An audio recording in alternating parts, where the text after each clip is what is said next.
Presented by the all-new Honda Civic, now available with Turbo, the 2016 North American Car of the Year.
Blue Jays on Sportsnet.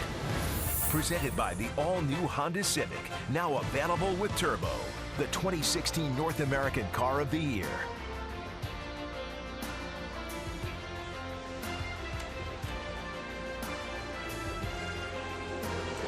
Welcome to Target Field in Minneapolis, Minnesota. The first of 4 games here against the Minnesota Twins and the Blue Jays. Glad to be on the road. They were swept by the Tampa Bay Rays at home in Rogers Center. They have lost 5 straight games for the first time this season. In fact, there's been some juggling at the top of the order for the Blue Jays. Yeah, Bautista will lead off. He hasn't done that since 2010. And you move up Donaldson and Encarnacion. You guarantee that they're going to hit into the lineup. Michael Saunders has 6 home runs and just 13 RBIs. So you move him into an RBI spot. So he's hitting. So maybe you can get him to drive in some more runs. Jose Bautista against Santana, 8 for 29 with 5 extra base hits. And then right behind him, Josh Donaldson last year against Minnesota. Hit .345 with 8 extra base hits. He too has a couple of home runs against tonight's starter, Ervin Santana. Ervin Santana now in his 12th big league season from San Cristobal, Dominican Republic. He had his best start of the season last Saturday. He allowed 1 run in 6 innings. That was in a 6-3 win versus Cleveland. That win was 127th in his career, tying him with Joaquin Andujar for 6th most for a Dominican-born pitcher. Juan Marichal, of course, is #1 with 243 career wins. Ervin Santana signed to a long-term free agent contract. He's only had 1 win, but a very respectable earned run average at .338.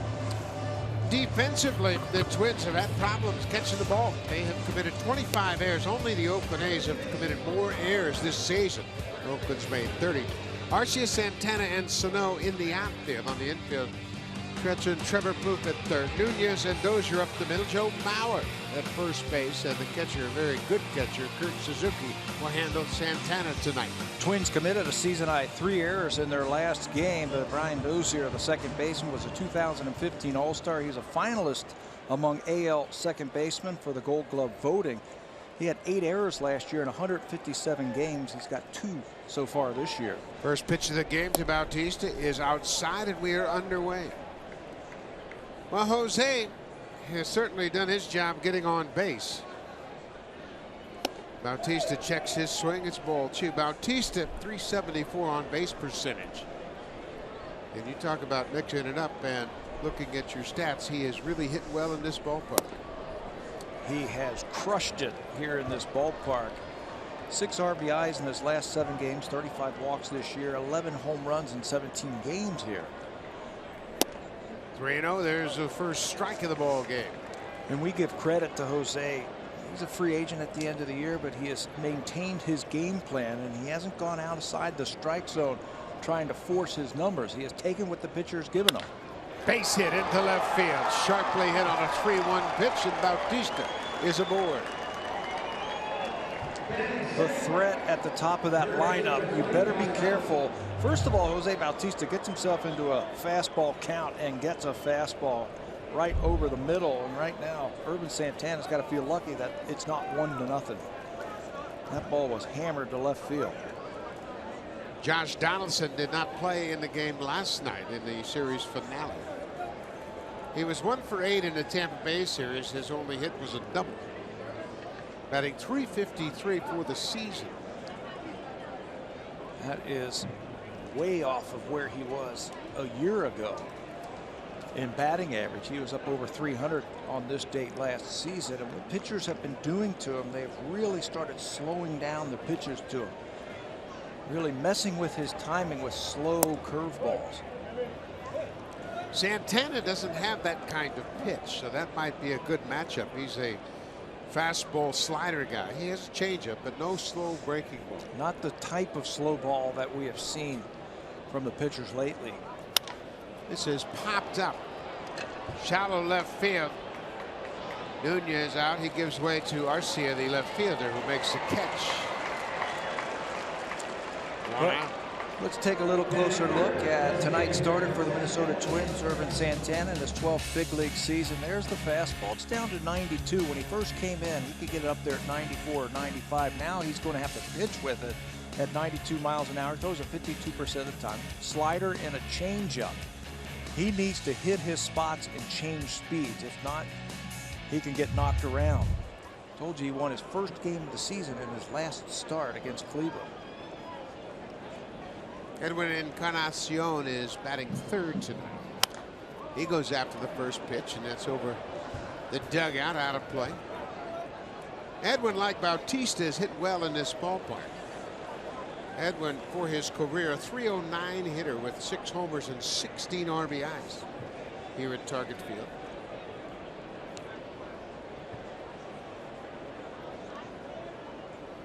Santana knows Bautista's not running. Just a little courtesy throw over to first base. Why would you run with Edwin Encarnacion at the plate? Base hit to left field. Bautista will turn at second and hold as Bautista and Encarnacion in their new positions in the lineup both have base hits. This is his 18th career start versus the Blue Jays. So some of these veteran hitters for Toronto are very familiar with Ervin Santana. That time he catches too much of the plate against Encarnacion, and he will pick up his first hit of the night. Bautista now with 30 at-bats against Santana. Encarnacion 21. This is Justin Smoke. He's got 21 ABs against the righty. First pitch strike. Smoke was 2 for 10 in the 3 games, and obviously the Blue Jays didn't hit much at all against Tampa Bay as a team. They hit 181, had 17 hits in 3 games. That was one of those series where you couldn't do anything right. No matter how hard you tried, nothing was going to go right. On the flip side of that, the Tampa Bay Rays could do no wrong. Everything they swung at found hits. Every pitch they made, they executed. Blue Jays, though, can wipe the slate clean starting tonight. Kurt Suzuki and Santana going to talk things over here. Did you get a sense today also of the energy amongst the ball club today with the changes that they made to the lineup? Yeah, I sure did. And early in the game, before the Blue Jays took the field, Bautista was visiting with the media, talking about how this all evolved. And he said, a bunch of us guys got together and talked about it, a bunch of the veterans, and then we took it to the skipper. Smoke gets underneath it and hits a high fly ball deep to right. Santana on the warning track. Bautista tags at second. And they get the ball back in. The Smoke just missed it. He hit it all the way onto the warning track in deep right center. Justin had a great round of batting practice today in this ballpark and just missed that one. Finish up that story. It might not be a be-all, do-all, end-all for the Blue Jays, but they had to do something. Gibby was saying today also that, you know, we're getting guys on base. We're not coming up with the clutch hit. And when you change things up just a little bit, you give guys different perspectives. There's a hop in their, a skip in their hop, and when they're out there on taking batting practice. I watched Bautista today. He's running down fly balls in the outfield. There's just some energy within this team during batting practice, and those are the kind of things that you have to do, because it was a very lackluster performance, I thought, by the Blue Jays back at home. Yeah, it sure was, and everybody thought maybe the brawl down in Texas would spark some energy into it, but it seemed to have the adverse effect. As a matter of fact, it had the same effect for Texas. Yeah, they went out to Oakland and got swept. So now it's all about playing some good baseball on this 7-game road trip. Michael Saunders, he went 1 for 10 in the series against Tampa Bay. That was a home run. Saunders hitting .310 for the month of May. There's that good changeup. Basically a 3-pitch pitcher like we talked about in the scouting report. You got to make him throw strikes. He will nibble, and he has the ability to nibble, if you will, on the corners.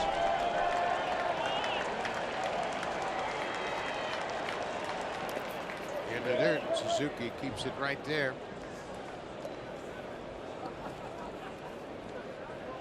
Kurt Suzuki, the veteran catcher, done a nice job since coming here to Minnesota. Joe Mauer has moved from behind the plate to playing first base every day. Here comes another changeup. Missed downstairs. It's 2-2. One thing Michael Saunders has done, and this is a good spot for him, RBI spots, because he's put up good at bats. Very rarely will he chase at pitches out of the strike zone. He's got a good game plan whenever he steps in the batter's box, and he's already hit 6 home runs this year.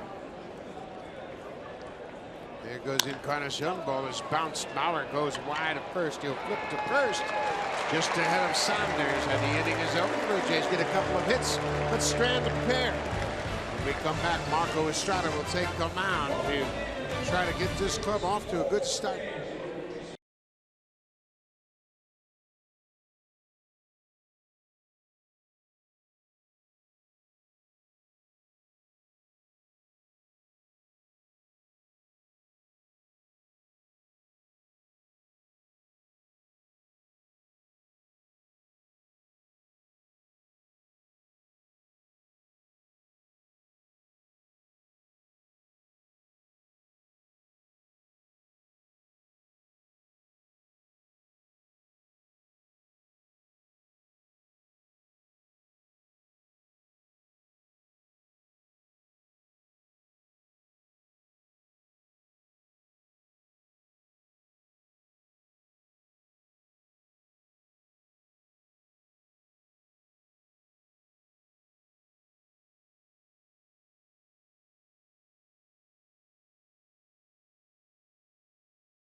Minnesota Twins, grew up in this area, went to high school here, played at the University of Minnesota, had a terrific Hall of Fame playing career. Now he's in his 2nd year managing the Minnesota Twins. Minnesota a year ago won 83 games. This year it's a little different story. 10-29. That's the fewest wins in the American League.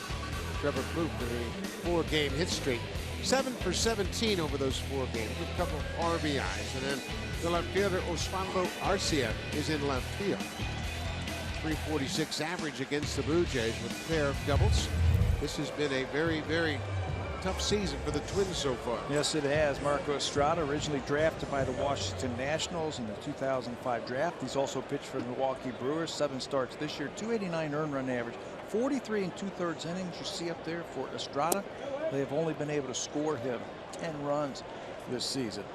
Marco has pitched some outstanding ball games this year, but really doesn't have much to show for it. Last time out, allowed 5 runs for the first time since last July. That was when he pitched in Seattle. Ball on a strike to the leadoff man, second baseman Brian Dozier. Batting average is down for Dozier. Home runs, he's got 4. He has been trying to yank every pitch out of the ballpark this year. Hit 28 home runs a year ago. There's a strike, that floater in there. That should play into Marco Estrada's hand. That's why I said it, because Marco Estrada, the harder you swing, the softer he's going to throw it. And that plays right into his hand. Last time out down in Texas, Marco got squeezed a bit early in the game. He's making some good pitches, but not too many calls went his way. 4 walks in that game. Marco started his windup and then didn't feel comfortable and stepped off the rubber. A ball and 2 strikes to leadoff man Brian Dozier. Change up in the dirt. When he has that pitch working, that changeup and that feel for it, and he combines that with fastball command, spotting it, he could get by with just those 2 pitches if you ask me. Then he'll throw in that cutter and the curveball, making him so tough. I think early on he should establish the fastball and throw that for strikes and get fastball in the mind of these Twins hitters. Then he could start messing with them with the curveball and the changeup. Full count to Dozier. Base hit. Pilar's going to get over and cut it off. Dozier makes a big turn, but Pilar gets it back in quickly to hold him to a single. Well, we mentioned the Twins have committed 25 errors. Well, the Toronto Blue Jays have committed 24. They've really like some shaky defensive light. Sanders, Pilar, and Bautista in the outfield. Josh Donaldson at third base has committed 3 errors. Troy Tulowitzki has 6. Jimmy Paredes making him start at second. Smoke at first, and Russell Martin behind the plate.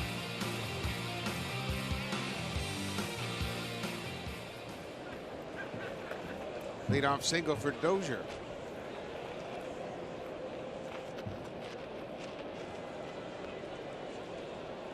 Wanted to highlight Jimmy Paredes at second base. Blue Jays have only used just 2 second basemen all year. This is number 3 right here.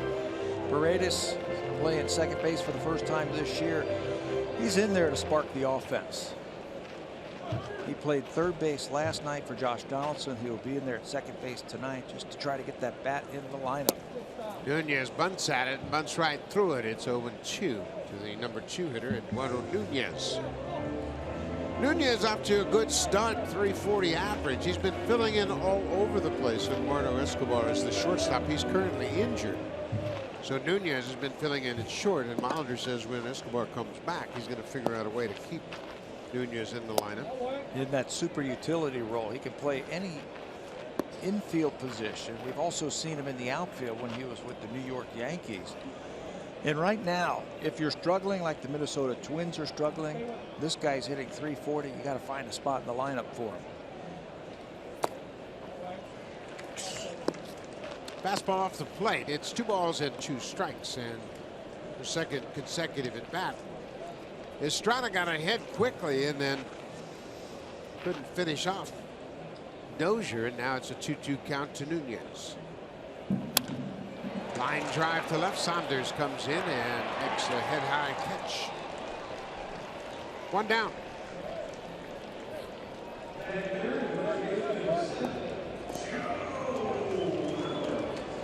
Well, Joe Mauer, former #1 pick overall, is now playing at first base.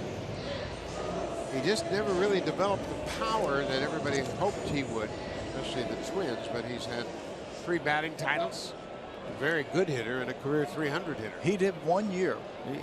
He developed that power. That was the last year that this team played in the Metrodome.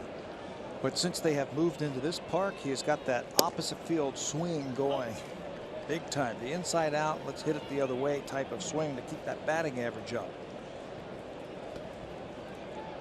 Coming into this season, Mauer's a career 313 hitter. He too, like Molitor, grew up in the St. Paul, Minneapolis area. There's a ground ball.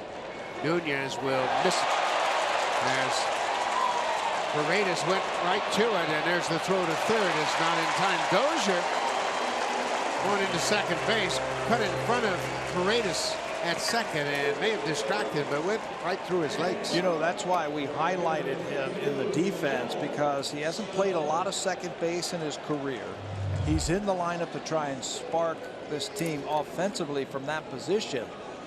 But that was an in-between. Should I catch the ball and go to second base, or should I just catch the ball and get the out over at first base? I think he would have been a little bit better off just catching the ball. And I think if he would have played a few more games at second base, he would have known just catch the ball, get the out over at first base. This is just his 12th career start at second base. He has committed errors in his 2 starts, 1 at third last night, a throwing error. So Dozier's at third. Mauer's safe at first on the air. And this is big Miguel Sano. Fly ball deep to center. Pilar is back. He's got room. Dozier is tagging at third. Here's the throw to second. Mauer is in there safely, and the run comes in to score. So Miguel Sano with a deep sac fly to center field, and the Twins have a 1-0 lead. RBI number 19 for Sano.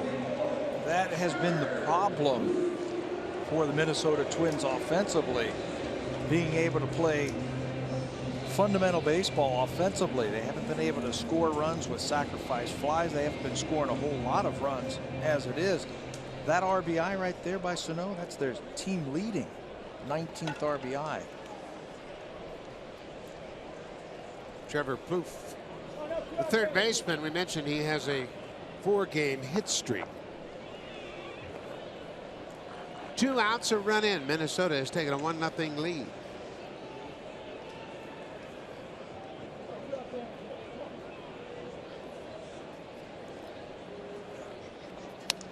Goes after the first pitch. Nobody in the American League has scored fewer runs with 2 outs than Minnesota. They've scored just 46 2-out runs this season. That's 29th in the majors. Mauer's at second with 2 outs. The Dodgers are 30th. They have the fewest 2-out runs at 45. Center field, and Pilar has a beat on it. He makes the catch. The inning is over, but Minnesota, a base hit and air and a sac fly. They've taken a 1-0 lead.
Blue Jays members, it is time to log on and enter the following code, MBJ4349. You do that, it's easy way to earn My Blue Jays points simply for watching tonight's broadcast. The entry box can be found on your My Blue Jays homepage. You must enter the code by 11:59 tonight, and we will have another code for you tomorrow. Buck? Thank you very much, Barry Davis. As you can see, there are a lot of Blue Jay fans here at Target Field in Minneapolis. Make their way down from some of the prairie states. We have met all kinds of people from across Canada, out west. We've met them here from Newfoundland, Alberta, Saskatchewan, Manitoba. We get to walk back to the hotel after the ball game and we get to chat with them on the concourse here at this ballpark. They're everywhere. Yeah, and they just absolutely love their Blue Jays. You can see a big group of them there. They're everywhere, and Blue Jay players love the support. Troy Tulowitzki fouls it off. It's 1-2 to the Blue Jays shortstop. He had a nice visit with Barry Davis today before the game, saying he's starting to feel good at the plate physically. Says he's starting to see the ball just a little bit better. The next thing that follows is a whole bunch of line drives. Gets a piece of that off-speed pitch. You know, and there's been some concern, and obviously a lot of people have speculation about what's going on with this ball club, but I think hearing what has happened with these players, the veteran players like Tulowitzki and Encarnacion and Donaldson and Bautista, they got together themselves and they went to the manager and said, we got to do something. We have this idea about the lineup and we'd like to put it on your table. And John Gibbons was very appreciative of the effort. I mean, there's not anybody on this team that has given up about the season. That's one thing for sure. Not at all. And so many times ball players get cast as well. They don't care. They don't, you know, they're getting their money and they just come to the ballpark and they play or they don't play. These guys care. They really want to go out there. Sometimes they get miscast, but they want to turn this thing around. Nobody feels worse than the ball players when they're not playing well. Full count to Tulowitzki. And obviously the media's not privy to all the inside conversations, and the ball players, they have a lot of private time together and they all get together. And this is a very close group. We saw this last year when they got their regular team together at the end of July, and they spent a lot of time together. Full count. Fly ball into center. Danny Santana over into the alley, gets there and makes the catch. Well, the Blue Jays obviously haven't hit much. You see their .234 average. A year ago, they hit .269 as a team. That was the best in the American League and scored 5.5 runs a game. And it's obviously a much different story. Boston hitting nearly .300 as a team, scoring a ton of runs of late. And that's the concern. And I think both the Orioles and the Red Sox are much better teams this year than they were last year. And you don't want to get too far behind. Jimmy Paredes goes after the first pitch and grounds it to second. You know, we showed those numbers right there where the Blue Jays are hitting as a team. I think a little bit more worrisome, for me at least, is the hitting with runners in scoring position. You're not going to come to the ballpark every day and bang out home run after home run after home run. So you have to manufacture runs, and I think you have to do a better job of hitting with runners in scoring position. Last year, they were #1 in the major leagues. This year, they're 27th. Hitting with runners in scoring position. Will that turn around? I think there's too many good hitters for it not to turn around. When you look at the track record of the individuals, it certainly suggests that it'll turn around. And this is one of the guys that's anxious to get things turned around, Russell Martin. Martin is yet to homer, but he, like some of his teammates, has hit well in this ballpark. Bouncing ball, Plouffe, wide of third. Easy inning for Santana. 3 up, 3 down, top of the second. Minnesota has a 1-0 lead.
Early last season, the Blue Jays had a spark at the top of their lineup. Unfortunately, Devon Travis did not play a full season after the injury. Well, there's some great news regarding Devon Travis. He is very close to returning. In fact, tonight he had his first game with AAA Buffalo Bisons, and what a game he had. First at bat, he lines a single the other way. He follows that up with an RBI double and then another RBI single. He ends up the night 3 for 4, played 7 innings at second base. And guys, the Blue Jays aren't putting a date on this yet, but if he continues to hit the ball the way he has been from the time he began his rehab assignment, you can bet that he will be here much sooner than later. Guys? Thank you very much, Barry Davis. That's great news, but one thing we all have to remember is Devon Travis has been out for almost a year, and he has to play some games. I think the coaching staff understands that. You know, players have a tendency. Devon's 25 years old. He wants to come to the big leagues right away.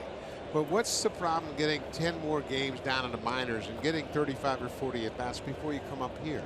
I think that's the right way to approach it. When you go on injury rehab, do you have 20 days? 20 days. 20 days. Yep. I think you should spend the full 20 days down there. Get as many at bats as possible. Make sure you're in game shape.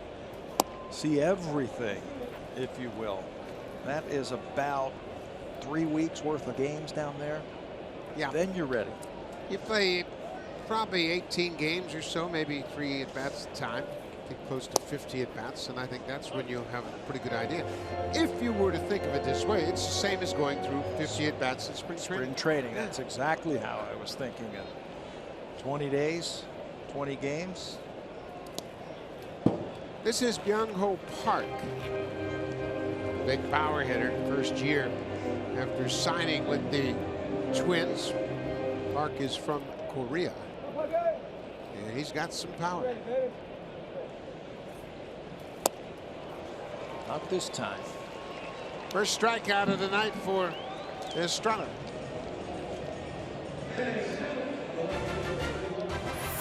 Save during Canada's Color Expert Sale, only at Home Hardware and Building Center locations. Homeowners helping homeowners with expert advice.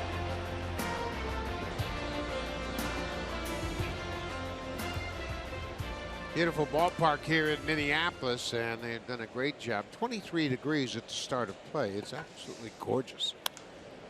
Osvaldo Arcia goes after the first pitch to left fielder. I am so glad they made this an outside park. Yeah. Aren't you?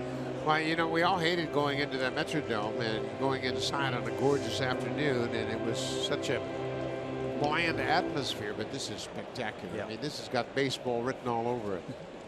It sure is a beautiful day for baseball.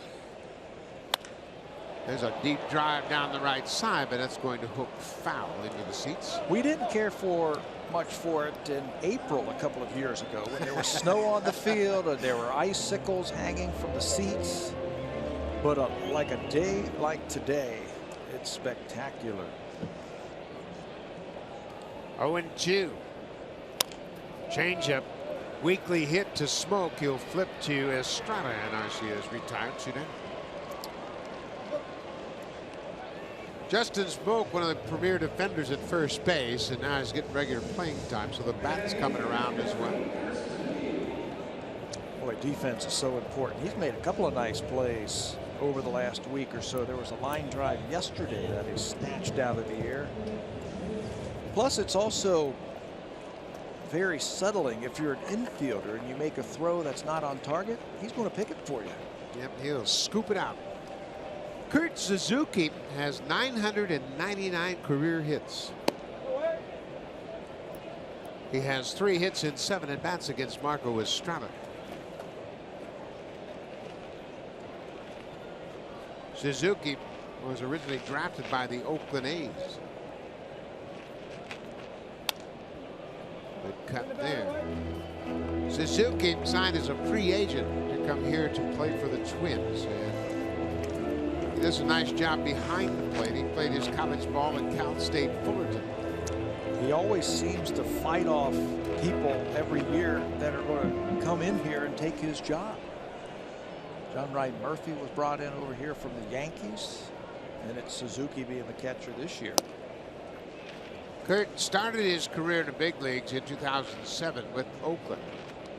He spent parts of 6 seasons in Oakland, then he went to Washington. He was traded to the Nationals, spent a year and a half there. He went back to Oakland in 2013 at the end of the season.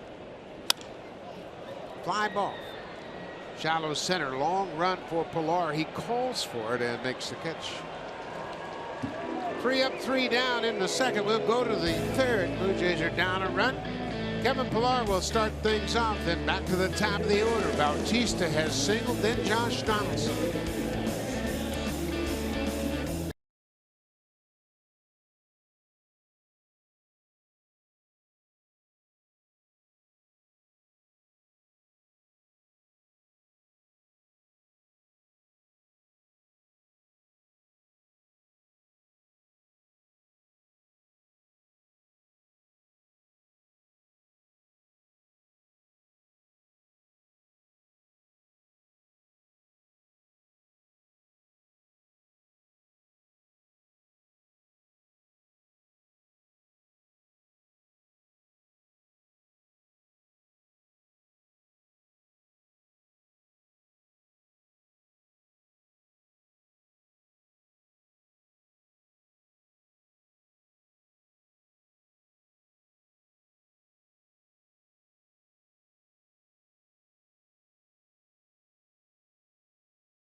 And the best of junior hockey, it's the MasterCard Memorial Cup, and it begins tomorrow. Leafs prospect Mitch Marner and the London Knights face the hometown favorites in Red Deer. That is tomorrow on Sportsnet. You can also stream it live on Sportsnet now. Buck? It's always a great example of the future stars of tomorrow playing in the Memorial Cup, and it's great hockey action, so make sure you check it out. Kevin Pilar batting 9th in this game. John Gibbons told us that he hopes that the bottom third of this order understands now if they just get on base, turn the lineup over to get to the top 3 in the order, that should be doing their job. There's a swinging bunt. Swiped foul by Santana. That is all they have to think about right now. Just get on base. 7, 8, 9. Get on base. Turn that lineup over and let the guys who were 2, 3, and 4 knock you in. You don't have to hit home runs. You don't have to think about driving in runs. Have good at-bats, good approaches, and just get on base. Pilar doesn't walk a whole lot. I think he's going to have to swing his way on. He's not the kind of guy that's going to wait out pitchers and make them work. Breaking ball. He's a very, very aggressive hitter. But when he got out hot last year, he made the pitchers come to him. I think with this lineup also hitting 9th, they're going to challenge him. He'll get his share of fastballs, I think, to hit now. You know what, and I can appreciate that with Bautista on deck and then Donaldson behind him. But nowadays, pitchers just don't challenge hitters the way they used to. You saw that breaking ball, and they throw a lot of breaking balls. There's a fastball that's hit into left. Archie is there, and there's one out. But there's so much offense in the game, the pitchers are very reluctant. I don't care, 1 through 9, they're going to throw you a lot of breaking balls, and they're going to pitch backwards, if you will. They're not going to pitch inside. We've seen that consistently. They're not going to pitch inside. So Jose Bautista leading off for the first time since 2010. Had a base hit his first time up. It came on a 3-1 fastball.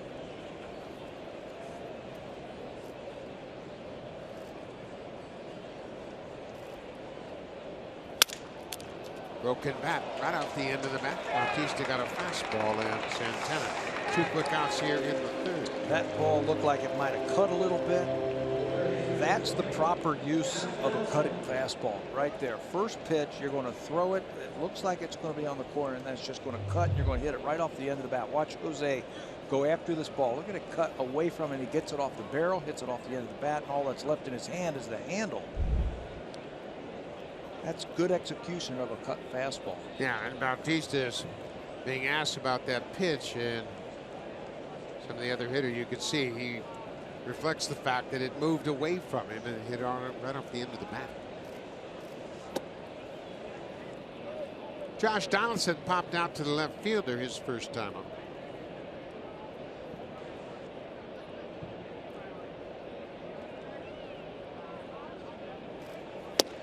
When you look at the Blue Jays lineup, most of them have good numbers in this ballpark. Donaldson himself came into this game with a .326 career average here at Target Field.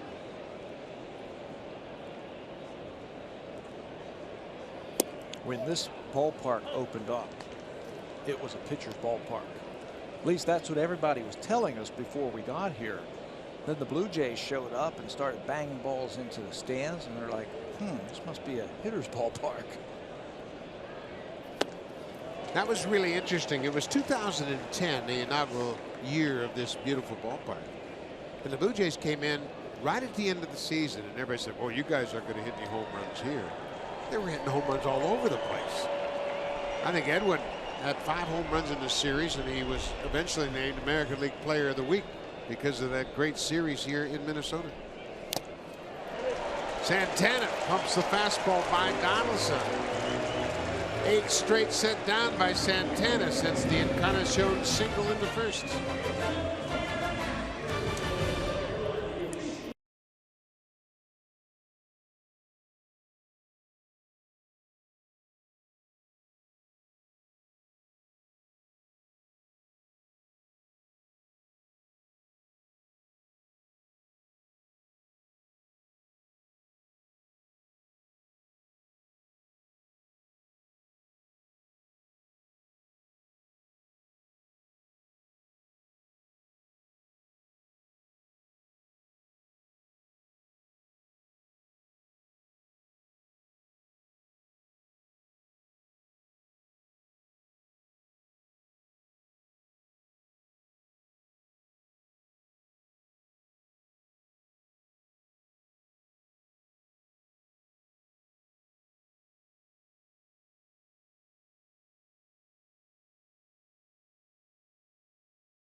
There's always lots of fans that come and see them, so if you're flying to catch a game, book a WestJet Plus fare.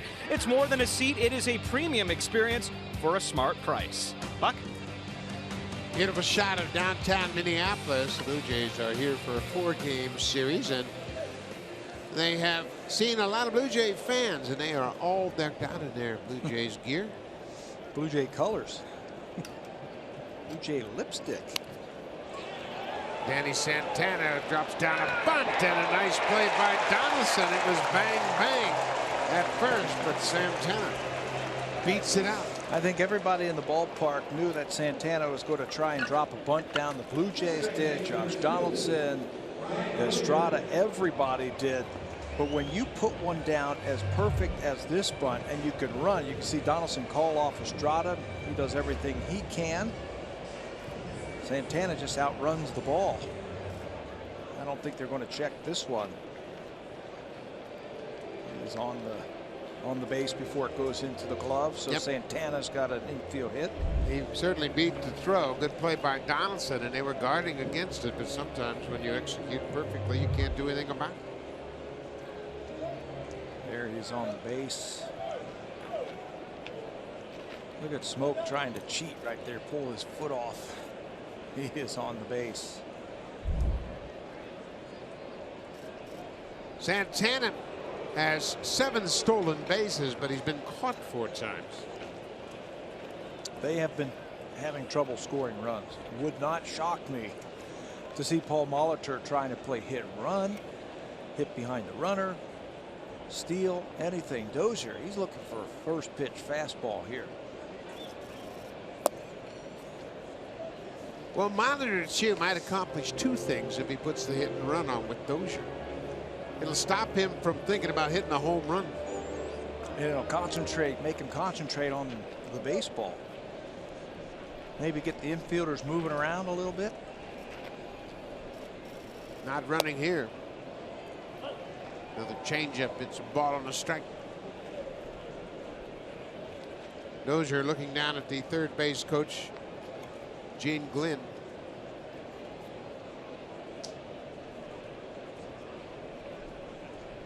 Give him a quick throw to first. Not running. Dozier's late on that fastball. Paul Molitor, he liked the hit and run game when he was a player. Great base runner. Could really handle the bat. When he played for the Brewers, that was a tough lineup. Yount, Molitor, Cooper. There goes the runner. He got a good jump. Swing and a miss, a strikeout. The throw is not in time. As Dozier strikes out, Santana picks up his 8th stolen base of the season. Paul Molitor's team last year in his rookie season as the manager won 83 games and lost 79. But the last 18 games, it's been a nightmare for Minnesota. They've only won 3 of them. They've been outscored by 48 runs and out-homered 30-19. A lot of it is swinging the bats and trying to score runs. They've scored 2 or fewer runs in 14 games this season. 14 of them. So that's why you've got to start that runner. Over there at first base, they were gambling that it was an off-speed pitch, which it was to Dozier, and made it a little bit easier for Santana to pick up that stolen base. Eduardo Nunez takes a first pitch fastball for a strike. Nunez is one of the better breaking ball hitters in all of baseball. He really does a good job waiting back, and you would think he'd be dead on the fastball, but that's not the case. He's a good off-speed hitter.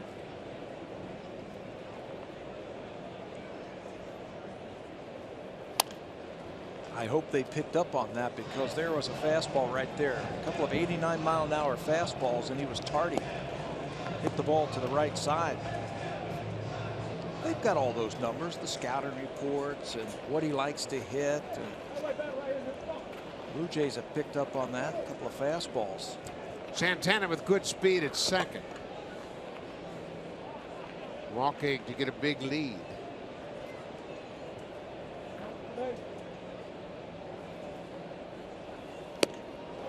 Nunez goes after that high fastball. They got the scouting report right on Nunez. 2 of them that he fouls off down the right field line, and now you can expand just a little bit more and go upstairs. Another heater, and he can't hold on. He's telling himself, why am I swinging at that? But Estrada will take it. That's his 3rd strikeout tonight. Tough hitter in Joe Mauer. 2 down. Minnesota has a 1-0 lead. Mauer reached on an error that contributed to the Twins run in the first. Hit a ground ball right to the second baseman, Jimmy Paredes, and went right through his legs for his 2nd error in as many games. This was almost automatic back in the day when Mauer was up and there was a base open. You pitched around him. You would not let him swing the bat. Well, now he's got a little more protection in Miguel Sano, who is on deck, and you could see the outfield defense really swung around toward the left field foul line. That's what I mean, that inside-out swing that Mauer has had to help him win those batting titles. Just play pepper with the center fielder. Try to go the other way.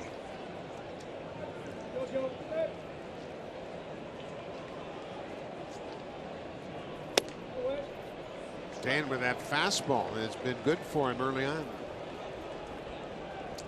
Joe Mauer. Let's take a look at his hits by direction, and that's why the outfield is swung over to left field. More hits to left field than right field for a left-handed hitter. He likes to track the ball, let it get deep, let those hands go first, and then the barrel of the bat. Base hit into center. Pilar's going to get a chance to throw him out. Here's the throw to the plate. Not in time. Throw to second. Mauer slides in safely. And Tulowitzki wants the bench to take a look at it. Mauer kind of lost contact with the base. But the Twins have scored their second run of the game. A 2-out base hit by Joe Mauer. You mentioned they don't score a lot of runs with 2 outs, and that's why this guy is so dangerous. He's got that inside-out swing that he can cover the plate. I wouldn't even pitch to him. That one looked like it might have been off the plate. No chance to get Santana, who was running on the crack of the bat. But the Blue Jays might want to look at the play at second base as Mauer goes in hard. Tulowitzki stays right with the tag, keeps it on him. And there was some disconnect with the base at second base from Mauer. One more time. Stay with it. He's off the Shuffling base. his feet. He's off the base there. Clearly off the base. But I'm sorry, I still object with that. That is a baseball play as momentum takes him off the base, and without benefit of really slow motion replay, I don't think that is in the context of instant replay. It's not like it was a call, but that's the way the rules are. This replay review is powered by Samsung, and they're going to call Joe Mauer out, but the Twins have taken a 2-0 lead. Mauer's RBI, his 11th of the season.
MLB.TV Premium, the #1 live streaming sports service, delivers everything you've come to expect and more.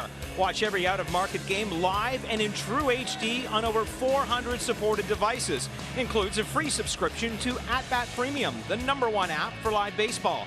Blackout and other restrictions apply. Visit MLB.TV for details. Thank you very much, Barry Davis. The Twins have a 2-0 lead as the Blue Jays bat in the top of the 4th. Edwin Encarnacion single to left his first time up. It'll be Encarnacion, Smoke, and Saunders for the Blue Jays.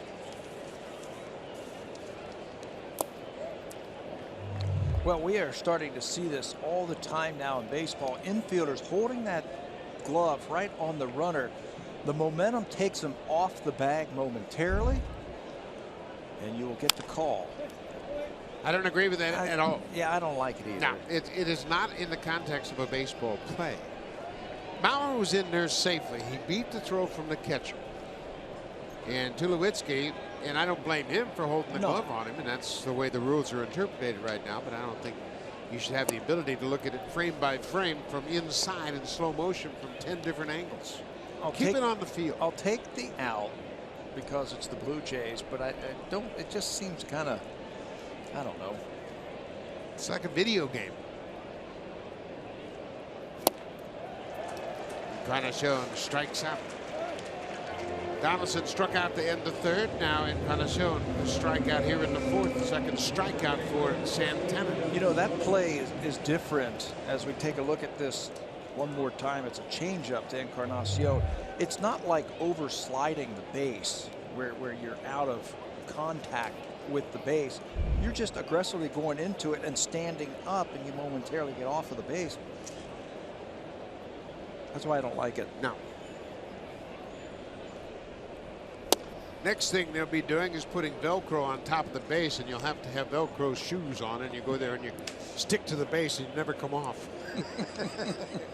Or the when you're a little kid, when they don't have the tie down bases, if you hit the base and it disengages, yeah, you have to stay right there, right? So don't go to the base, stay right there so we can call you safe. Well, you've heard me say this before. I don't think the dugout should have communication with the video room to get word whether or not they should look at the review.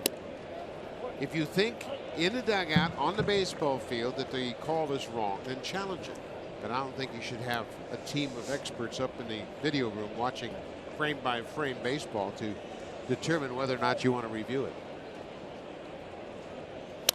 Smoke hits it off the end of the bat. Dozier waits on it. Santana is in a groove.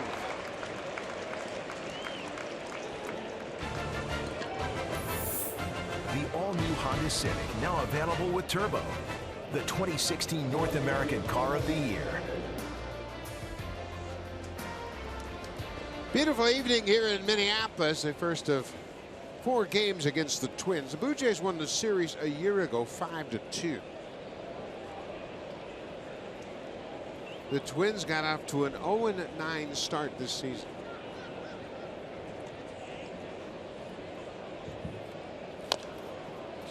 Saunders fouls it off. You remember when the Orioles didn't win a game in spring training? They'd lose like 9 or 10 in a row to start spring training? This year. This year. Yeah. Yeah.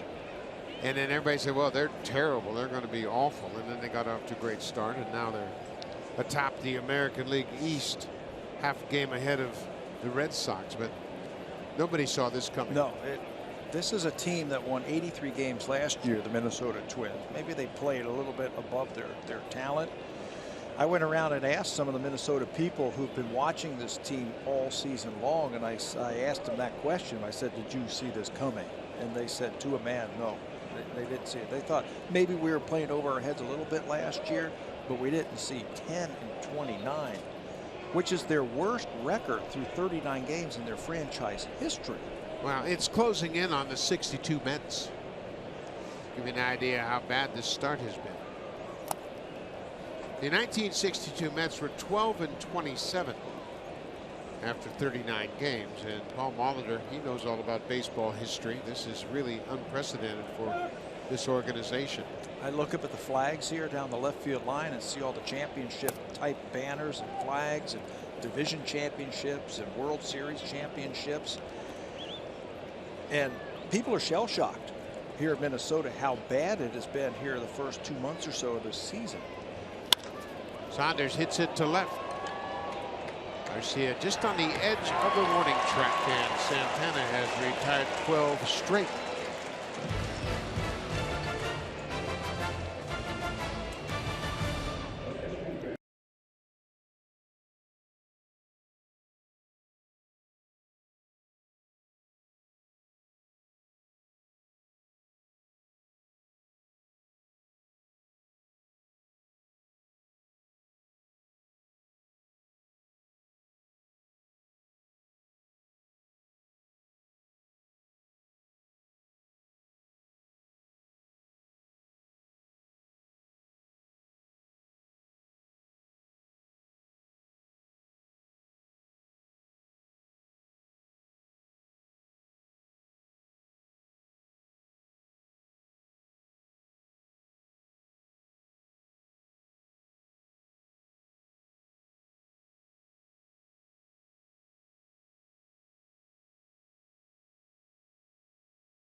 Number of games this year, you should consider a Blue Jays ticket package. You pick the games and reserve seats that will get you closer to the action. Starts from 10 games up to a prorated full season. The executives will find the best package that suits your needs. Go to BlueJays.com and learn all about the great benefits of being a Blue Jays ticket package holder. Bye. Thank you very much, Mary Davis. You can see there are Blue Jay fans all over this ballpark, and right now they're a little concerned that the Twins have a 2-0 lead.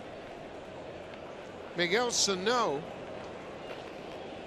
big right fielder, and he's an imposing presence in this batter's box. Did you see him around the batting cage today? He was around the batting cage. Literally around the batting cage. No, seriously, I thought it was David Ortiz. I mean, that's how big he is.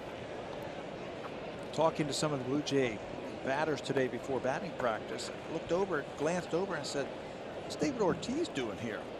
That's how big this guy is. He is 23 years old. He's listed in the media guide as 6'4", 262. And he fills up that batter's box.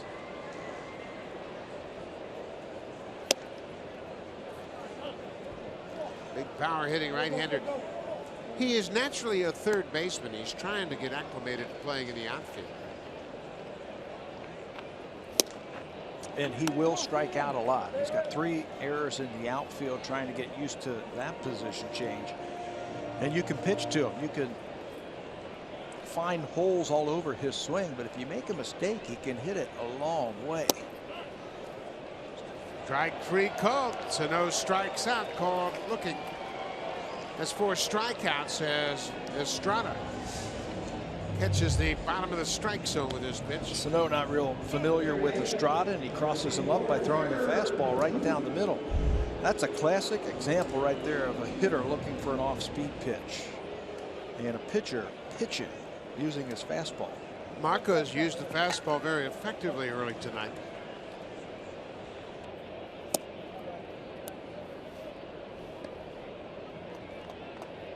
Trevor Plouffe flew out to center field.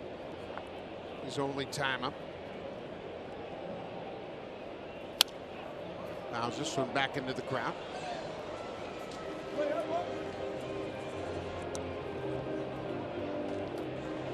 Marco Estrada has given up 2 runs on 3 hits. With the error factored in the first inning to the first inning run. This is hit hard to center. Pilar is there almost in his tracks and holds it in. Second time that Plouffe has flied out to center field.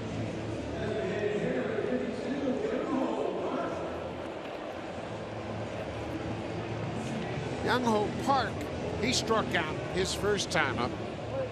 Park has 9 home runs but just 15 RBIs, and he is a legitimate power hitter. One of those home runs they were talking about today in center field. It's a long way. It's called the catch zone. Right underneath the target field there. See where all those people are sitting above the batter's eye? That's where he hit a ball. Dead center field. Park is 29 years old. He played in Korea professionally.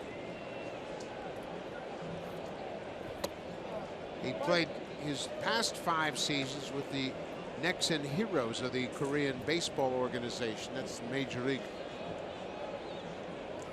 in Korea. And back-to-back 50 home run seasons in 14 and 15. Big swing, but he pops it up. Tulowitzki, the shortstop, calls for it. The inning is over. 3 up, 3 down for Estrada. Will go to the 5th. Minnesota has a 2-0 lead. Now time for a Blue Jays Central update. Here's Jamie Campbell and Greg Zahn in the Samsung broadcast studio.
is making his 8th start of the season, and you look at his run support, it's the lowest in the American League at 206. And he has pitched very well. He's pitched and held the opponents to 199 opponents batting average. He just hasn't got much run support, and it was kind of the same for him last year. And when you look back to his first 7 starts, he just hasn't got much to work with. Tulowitzki goes after the first pitch and grounds out to shortstop. Isn't that hard to believe? You know, Marco is doing everything he can to help himself win ball games, but one side of the equation is pitching and getting outs. The other side of the equation is, hey, you need some runs to win ball games.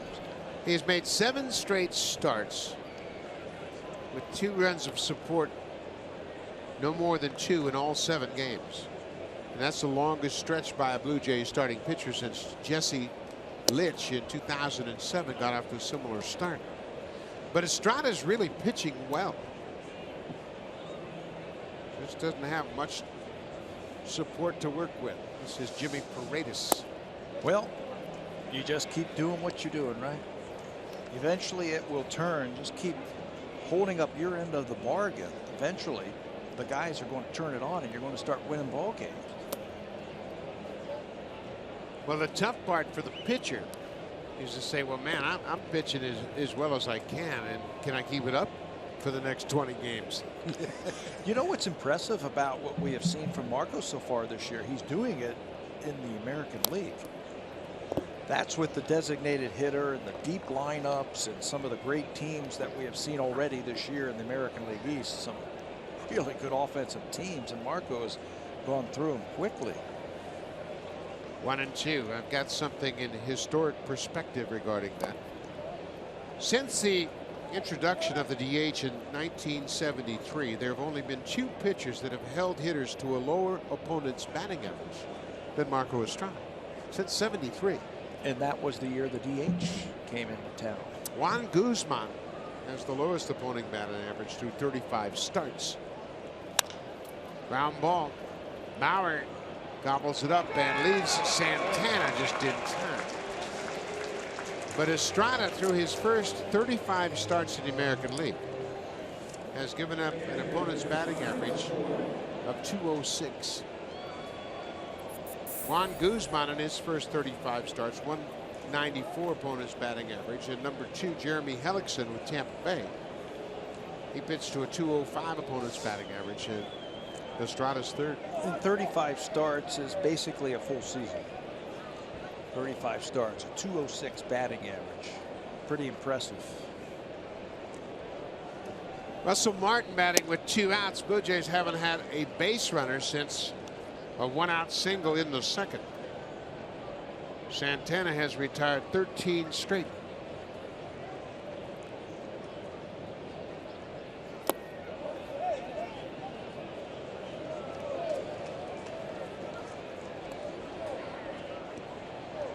Frustrating time for the hitting coaches and the hitters. And believe me, those 2 hitting coaches, they feel the pain of all of their hitters. Yes, they do. They're out there with the hitters every day. They're looking at video. They're doing extra work in the cages. They are here early, and they bleed with every at bat when things aren't going well.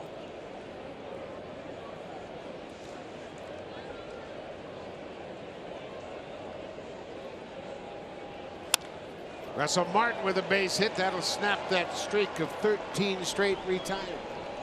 Just the 3rd hit for the Blue Jays, a 2-out single. That was a good approach right there by Russell Martin. He cut his swing down after he fell behind Irvin Santana. Didn't overswing, just got the bat head to the right spot to pick up the base hit. Watch him. He doesn't overswing here. Stays within himself, and he's rewarded with a base hit.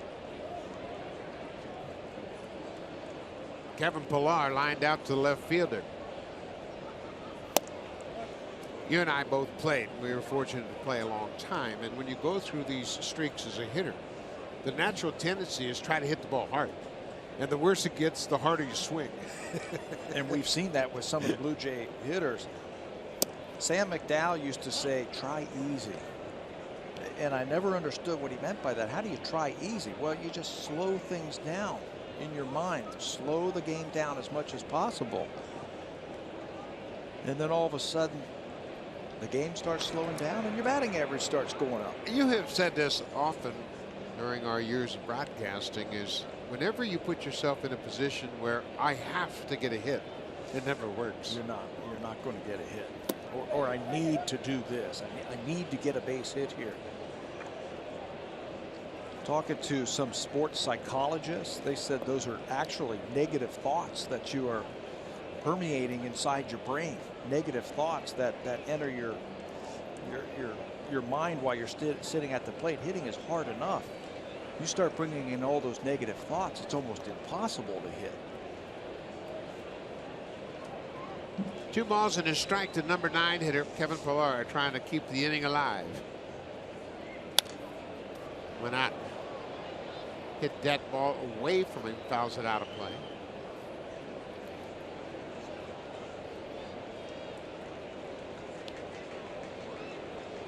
Two and 2, Russell Martin at first. Minnesota has scored a run in the first and a run in the third. They lead it 2-0.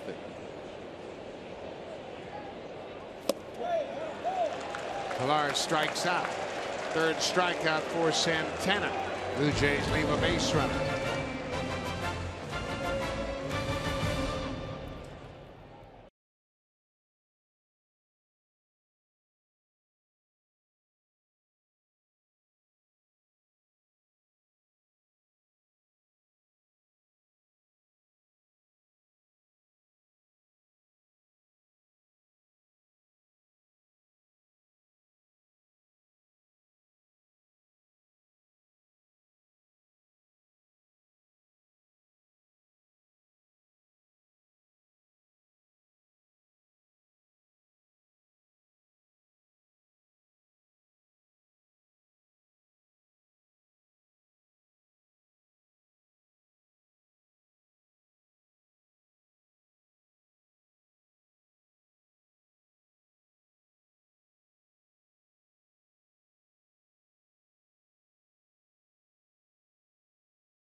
Canada's largest and only official team shop for your Toronto Blue Jays. New 2016 authentic jersey with 40th season sleeve patch available now.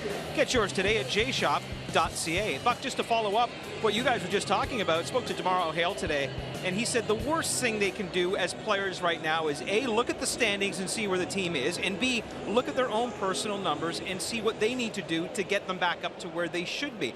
All they should worry about is what's happening in this at-bat, what's happening in this game, and everything else will take care of itself. That's a great approach, and sometimes it's easier said than done. Arcia drops down a bunt, and Russell Martin throws him out. Danny Santana had a bunt single, came around to score in the third. Arcia trying to start the same way here in the fifth. And I say thank you very much. I mean, he's not used to bunting like that. Sacrifice or bunting for a base hit. That guy's all about trying to hit the ball into the seats. Not a good effort, but Blue Jays will take that for sure. I think he was trying to bunt that ball to Paredes at second base. He was deep and he was pulled around. Kurt Suzuki takes one outside. Suzuki flew out to center field to end the second.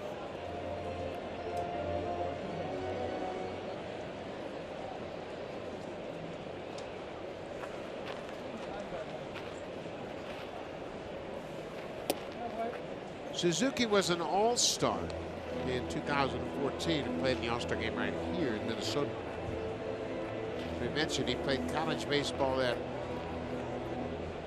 Cal State Fullerton. He was a teammate of the former Blue Jay Ricky Romero. He's a solid big leaguer, you know. Good defender. You know, he's not a great hitter, but he's not going to embarrass you.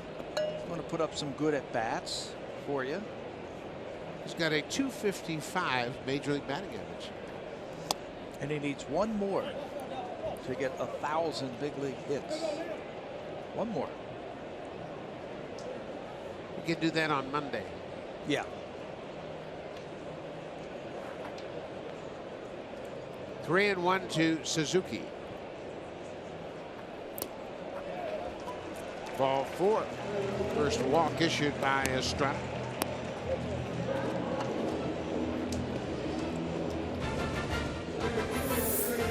Make your renovation a cut above during the DIY Expert Sale. Only at Home Building Center and Home Hardware Building Center.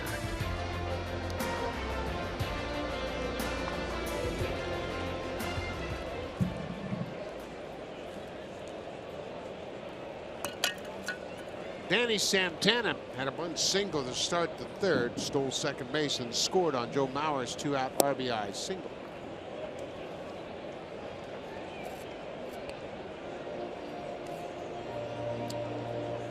Santana, 25 years old, came up with the Twins for the first time in 2014. Hit .319 in 100 games in 14. Changeup, he's way out in front. Last year was a real off season for him. He hit just .250. Dropped his batting average over 100 points from one year to the next. Didn't he come up as a shortstop, middle infielder? And they have moved him into center field because he can really run.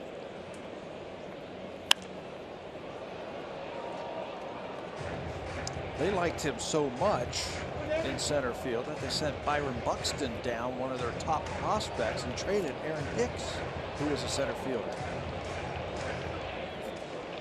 Santana last year made the opening day roster for the first time as the opening day shortstop. Short hop, Paredes knocks it down, and he'll be able to get Suzuki at second. Suzuki had to wait to make sure it wasn't caught on the line. So Suzuki is forced. Comes up with that cleanly, even though Santana can run. That's going to be a double play because it is hit so hard, but right at him. The runner at first base had to hold up. He was going to be a non-factor on the bases. Watching line drive, he's got to freeze. Comes up with that cleanly, it's a double play. But they can only get the one out at second base. They're really going to have to keep their eye on Santana at first. 2 outs. He already has a stolen base. They have to throw over there. He's got a huge lead.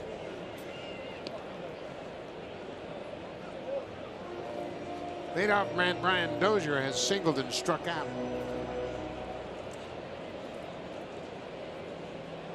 Dozier scored on the sacrifice fly off the bat of Sano in the first.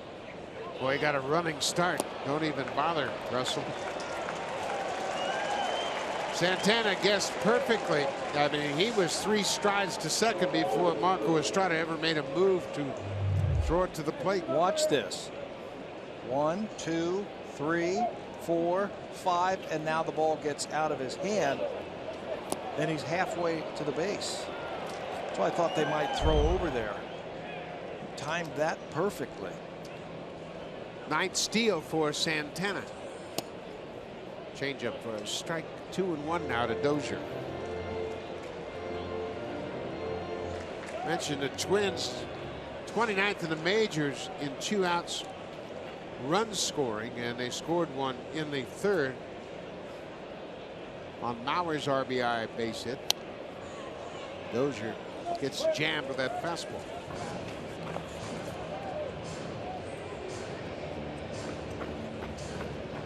They're actually behind the Blue Jays hitting with runners in scoring position this year. Blue Jays come into this game 27th in baseball hitting with runners in scoring position. The Twins, adding to that 2-out failure, they're 28th in baseball runners in scoring position. Leave them standing out there. Estrada's gotten away with a couple of pitches up and out over the plate. Dozier fouled him straight back. Dozier struck out on a fastball his last time up.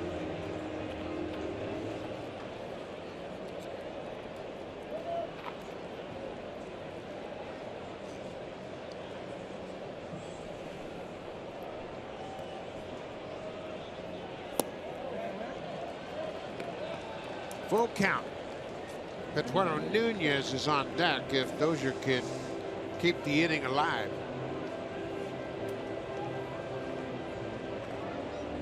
216 for Dozier in these situations. Santana can really run.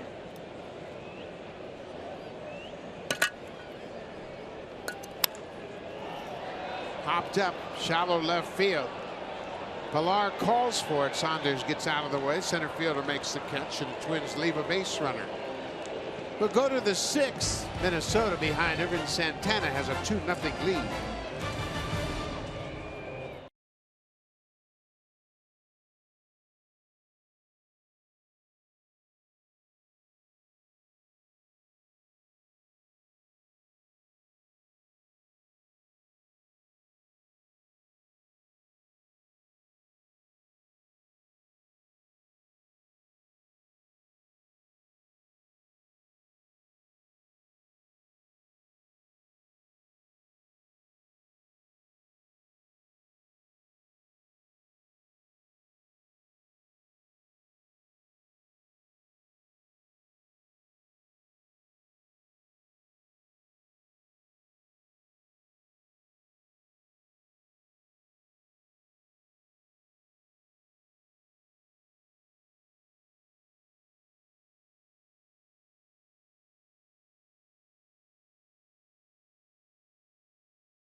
Jays fans catching a game on the road here in the U.S. You can share all your experiences as they happen with friends and fans back home. With Roam Like Home from Rogers, you can use your phone exactly as you do at home, starting at $5 a day in the U.S. Go to Rogers.com/RoamLikeHome for details. Buck ran into folks from Saskatchewan, Manitoba, Ontario. They're people from all over that have come to watch the Blue Jays. Now, they picked a great weekend to do it, Barry, that's for sure, as Jose Bautista jumps on the first pitch and lines it straight to Danny Santana. Well, you can't guide it, and Bautista's hit it sharply twice tonight. Only have one hit to show for it. That almost stopped Santana right in his tracks. Lined out to, he was playing deep to begin with. Jose smoked that ball to center field for the first out. Those tough plays, those line drives right at you as an outfielder. Barely had to move. Josh Donaldson has gone 0 for 2.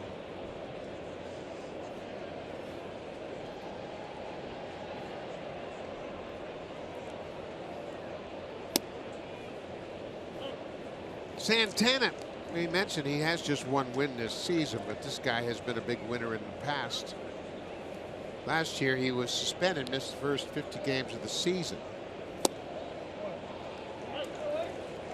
He missed some time this year on the disabled list also. Had a lower back problem. He had him on the disabled list, and it was the first time on a disabled list since 2009.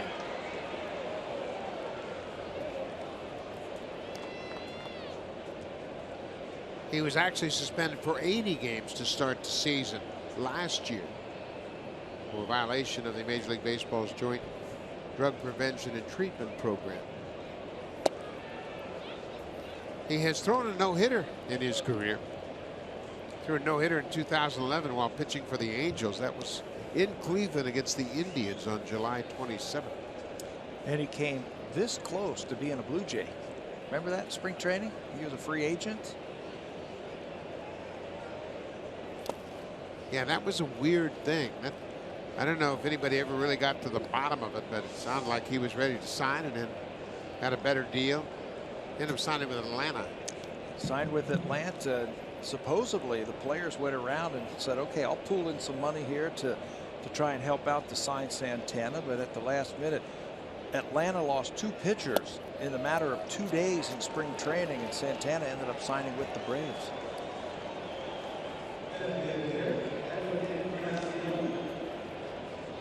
Ervin Santana spent 8 years with the Angels, a year in Kansas City, a year in Atlanta. In his last 6 starts here at Target Field, the numbers have been pretty impressive. You know what number is the most impressive? Home runs allowed. Just 1 over his last 6 starts here at Target Field. Swing and a drive, deep, deep to left, and Encarnacion has done it again here in this ballpark. His 7th career home run here at Target Field, and with 1 swing of the bat, it's a brand new ball game. Make that 2 home runs given up over his last few starts here. That was a no doubt about it home run from Edwin. He was waiting for that fastball. Hits it into the second deck here, and it got out of here in a hurry. For Edwin, that's his 2nd career home run against Santana. His 7th career home run here at Target Field. RBIs number 17 and 18 here in this ballpark. A walk and a blast, and it's a 2-2 game. One more look at it. They tried to go inside, and Edwin is sitting there waiting for it. And he's hit a few in his career. He knows what they feel like and what it looks like. So he can stand there and admire that one. For Edwin, that's his 6th home run this month.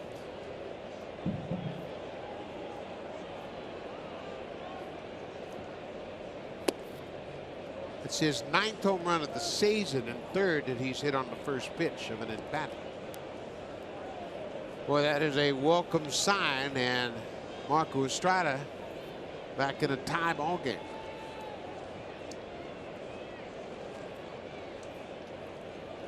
Justin Smoke.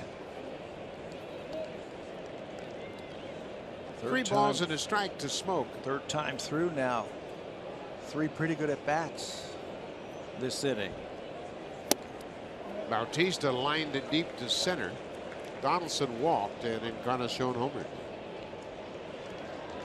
Michael Sanders is on deck. It's a full count to Smoke.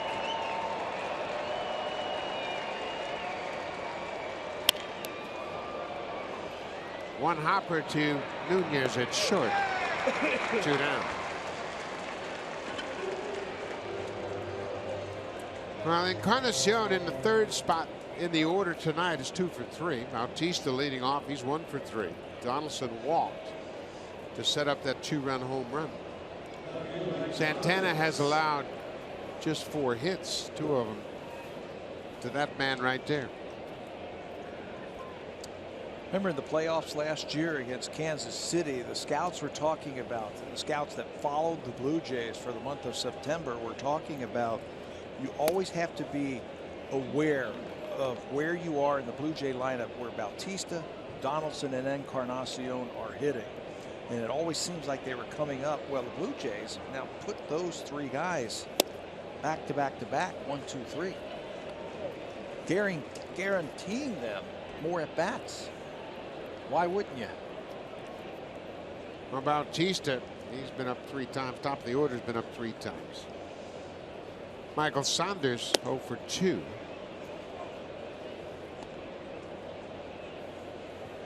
Sanders has 6 home runs.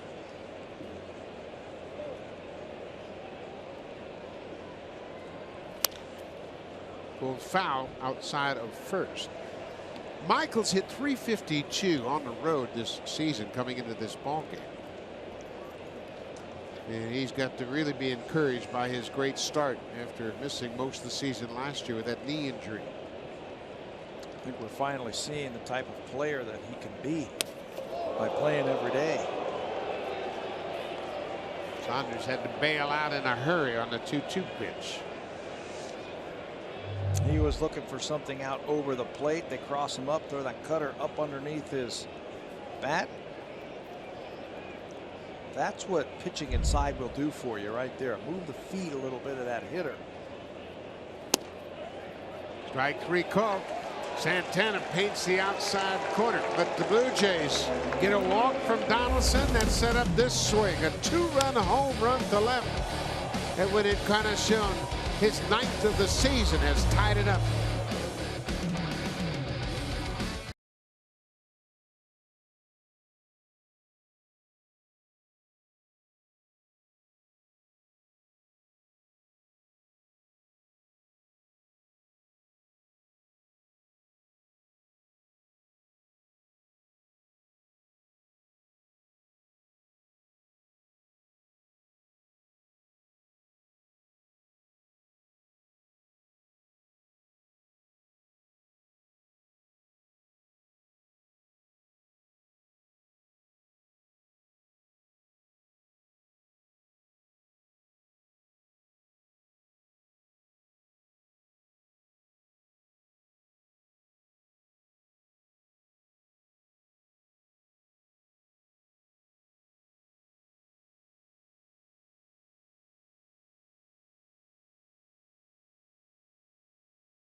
Marco Estrada, another good outing tonight. 3 hits over 5 innings, only 1 earned run.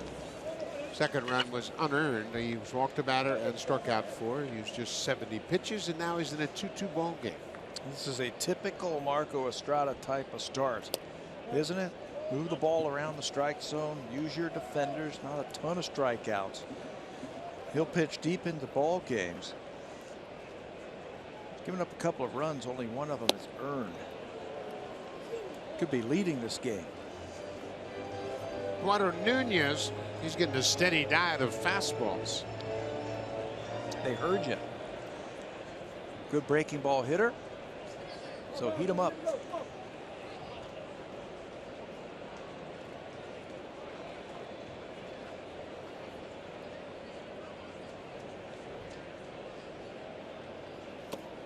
There's a changeup he wouldn't chase.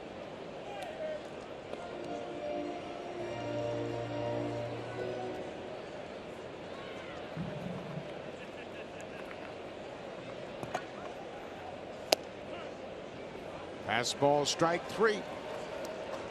Strikes out for a second time.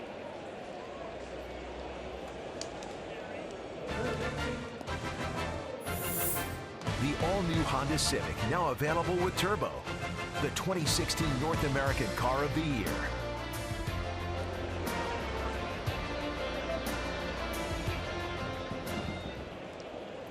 Nighttime creeping up on Minneapolis. We are downtown, just a few blocks from the core of the city.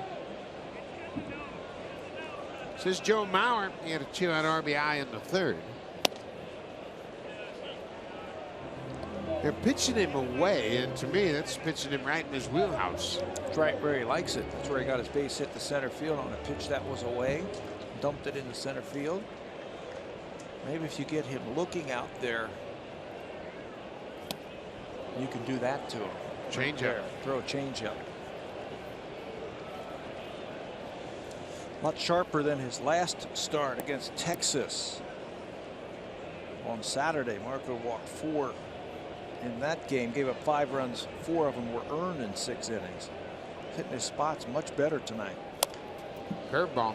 You saw Russell Martin tapping the dirt, reminding Estrada to go ahead and bounce it if you have to, but you got to throw that curveball down. These two have really clicked. There was a lot of concern in the offseason. Well, Marco pitched very well to Navarro, but these two have been on the same page all season long.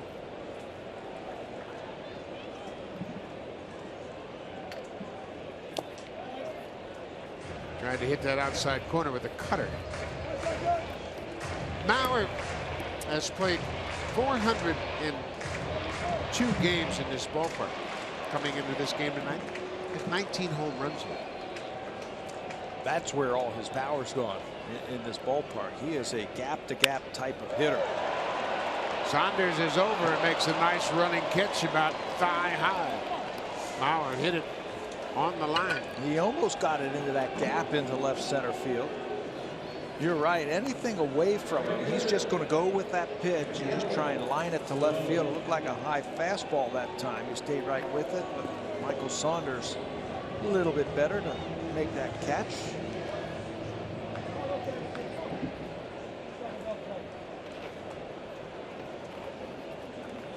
Miguel Sano, he has one of the 2 runs driven in tonight for Minnesota. He had a sac fly in the first inning. As Pat mentioned, Sano leads the Twins with 19 RBIs. Sano missed the entire 2014 season because of Tommy John surgery. He was a third baseman and injured his elbow, had to have it repaired. He's got tremendous power. Tremendous power. As soon as he learns the strike zone a little bit more, maybe learns the pitchers around this league, he's going to be 30 home runs easily. Lays off that breaking ball. He just turned 23 years old. He's just getting his feet on the ground, and to his credit, he's working hard to get comfortable in the outfield. Changeup, swing and a miss. Good inning for Marco. 3 up, 3 down. A couple of strikeouts. We'll go to the 7th. It's a 2-2 game. Tulowitzki, Paredes, and Martin against Santana.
We'll see what happens at the ACC come Saturday night as the Raptors continue their playoff quest. See DeMar and company face King James and the Raptors in Game 3.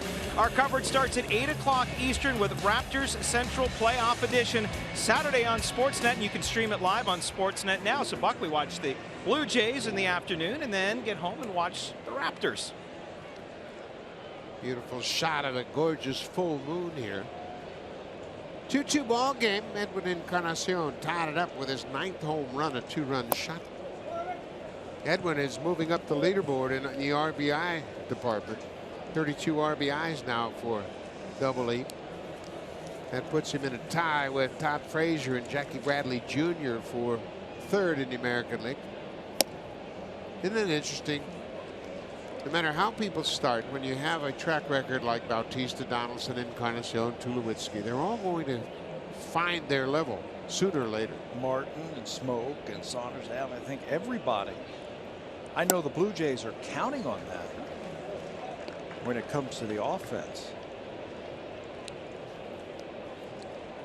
Irvin Santana working in the 7th. He's allowed 2 runs on 4 hits. Marco Estrada has allowed 2 runs on 3 hits.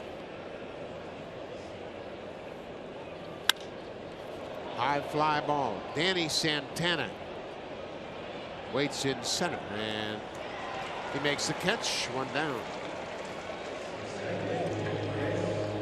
Tough time of the night for fielders. That ball goes up in this twilight sky. It's hard to pick it up.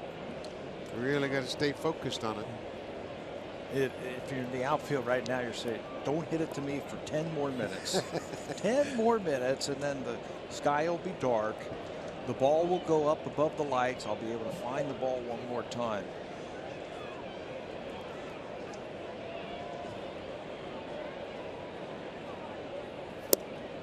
First pitch breaking ball to Jimmy Paredes. Both of these pitchers have been outstanding today. They've worked quickly. They've thrown a ton of strikes. They have mixed things up. They've had a good feel for pitching tonight. Well, to be quite honest with you, both teams are struggling with the bats. And they have thrown strikes and they have mixed it up. Neither one of these ball clubs really wearing it out right now.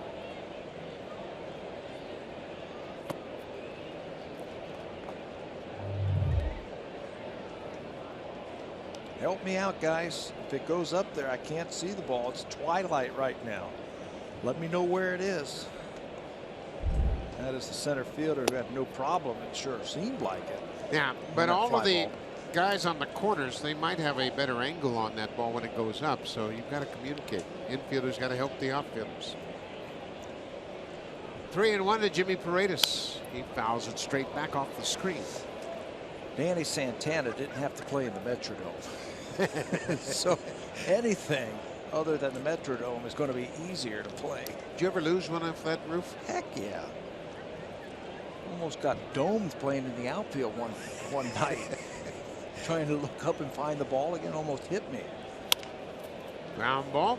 A couple of hops for Mauer. 2 up, 2 down here in the 7th. Yeah, when the teams go into the Metrodome, when I was still the home park for this ball club, coaches used to have a code 1, 2, and 3 according to where the pop-ups went. First base side was 1, 2 was behind home plate. Popped up third was 3, and oftentimes you look up into that white roof and lose it totally.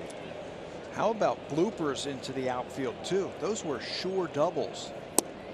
I never played on a surface that was as springy and spongy as the Metrodome. Yeah, it was really a challenging field for visiting teams because that ball would drop between an outfielder and an infielder and then go 15 feet in the air. Russell Martin singled his last time up, takes a breaking ball for a strike. It's 1-1. We're in the top of the 7th. Minnesota scored a single run in the 1st and 3rd. Blue Jays tied it up on a 2-run home run by Encarnacion in the 6th.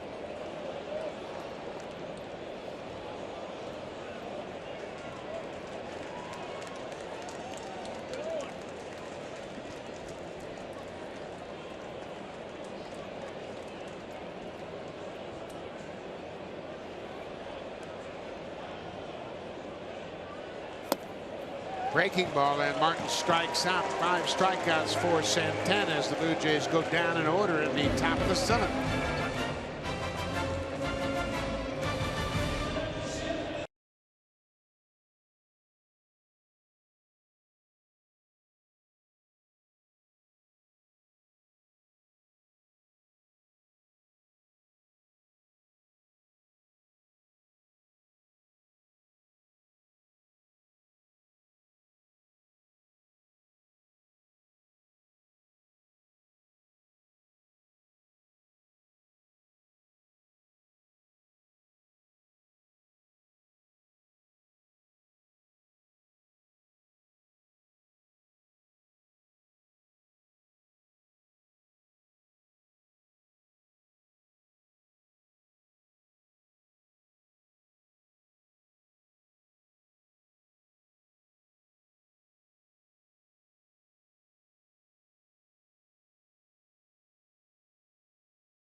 Jays on Sportsnet.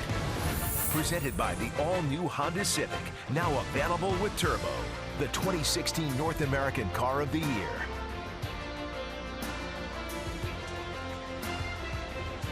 Got a good ball game going on here in Minneapolis. A 2-2 game as we move to the bottom of the 7th. Both starters doing a terrific job tonight. There's only been 7 hits in the game. Marco Estrada and Urban Santana.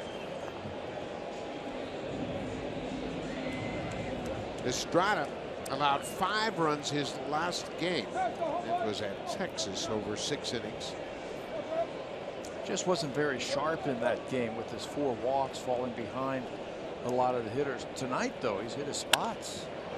So fly ball to right. Bautista's got a beat on it. Trevor Poof is retired on 1 pitch.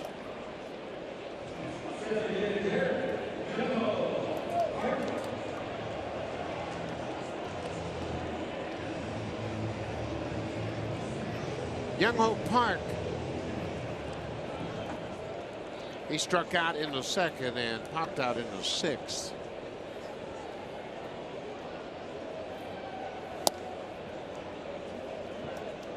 Park has an uppercut swing, but he's really not that good of a low ball hitter, which is kind of unusual. You know why? I think because he locks out his elbow when he gets ready to swing the bat. Pitch is on its way, and he straightens that left arm and almost sweeps at the baseball. Remember your old coaches used to talk about that arm bar swing where Yes. you straighten out that bottom arm. That's what he does. Went after that pitch and strikes out for a 2nd time. Good curveball that time by Estrada. When you swing like that, you got to get it started early, and it's tough to lay off of it. You got a one swing type of approach at the plate. Marco Estrada takes advantage of that and flips that curve in there.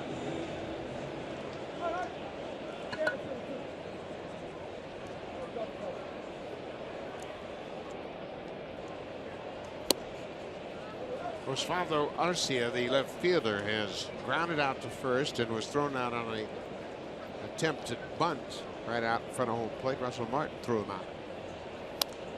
Off speed pitch, he's out on that front foot and opposite foul. He's got tremendous power, sitting on that fastball all the time. Marco Estrada throws a couple of change-ups to him, get him off balance. We saw Arcia hitting during extra BP today, and he was putting on a show. He was hitting him up onto the landing beyond the right field seats. You heard that saying in baseball, the ballpark can't hold him. Well, the ballpark literally couldn't hold him today. He was hitting him over the seats and out on the concourse in right field. He's had success against the Blue Jays. 9 for 26 for his career. You know that saying, ballpark can't hold him. There's another saying, he's a good 5 o'clock hitter. This was more like 3:30, wasn't it, or 3 o'clock? But yeah, you're right.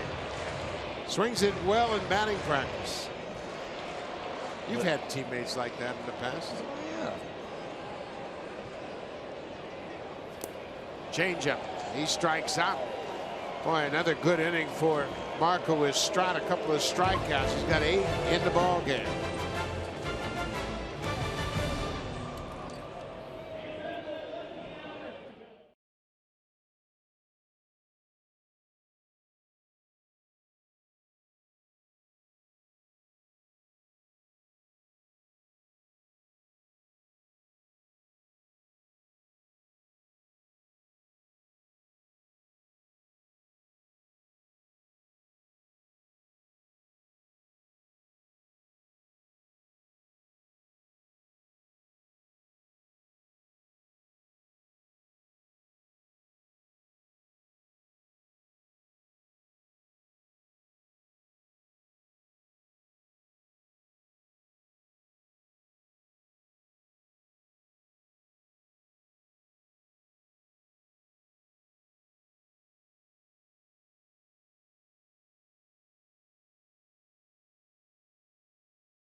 What a start for his season. Chris Sale having a terrific start.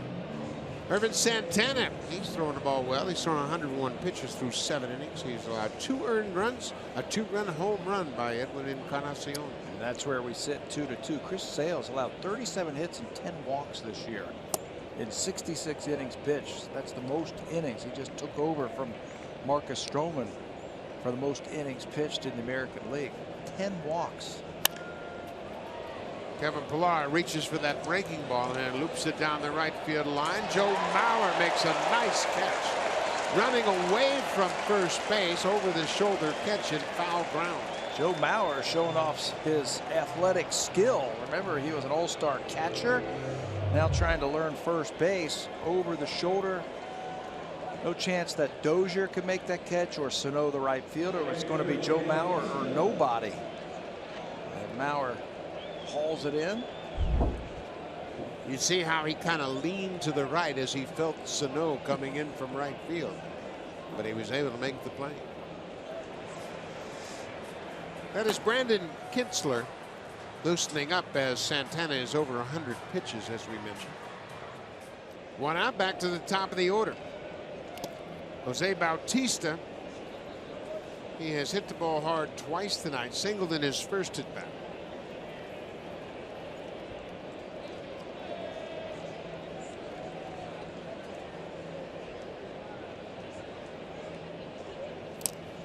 It's not often in this era of baseball that a batter faces a pitcher 4 times in a game. But boy, if you can get Bautista, Donaldson, and Encarnacion to face the starter 4 times, chances are they're going to run into something. They're going to find something. He's going to make a mistake. And with their power, they're going to knock the ball out of the ballpark.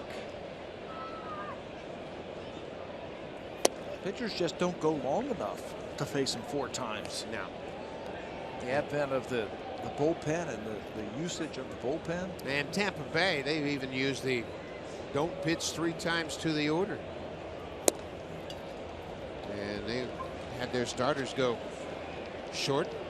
How about that for some respect? Bautista gets a breaking ball. 3-0. 3-0 breaking ball from Santana. He wanted no part of Jose Bautista that time. 36 walks now for Bautista. He leads the American League in that department. Second on that list, Joe Mauer has 26. It was a walk and a homer in the 6th that tied it up. Donaldson walked and an Encarnacion homer. That was a good pitch right there for Donaldson. He was in between. The timing just wasn't right for him. How many times have we seen him cream those balls? Fastball down and away like that. On the ground. Nunez to second for 1. Dozier back to first. Double play. And just like that, the inning is over. First double play turned by the Twins tonight will go to the bottom of the 8th. It's a 2-2 game. Now time for Blue Jays Central Update. Here's Jamie Campbell and Greg Zahn in the Samsung broadcast studio.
broadcast is presented by authority of Rogers Blue Jays Baseball Partnership and may not be reproduced or retransmitted in any form. And the accounts and descriptions of this game may not be disseminated without the express written consent of Rogers Blue Jays Baseball Partnership. Edwin Encarnacion, his home run, a 2-run shot, his 9th of the season, has tied it up. It's a 2-2 game. Marco Estrada and Irvin Santana matching pitch for pitch tonight.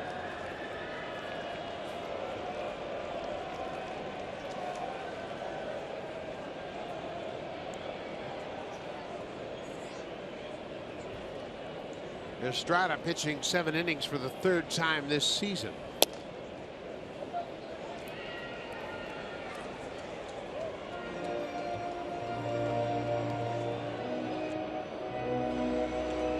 Marco has thrown 96 pitches, his season high 118. That came against the White Sox over 6 2/3. It's been almost perfect tonight, if you ask me. He gave up that run after the error by the second baseman and a sacrifice fly in the 1st inning. Then an infield single on a bunt, a stolen base, and then a 2-out hit by Mauer. Other than that, he's shut him out.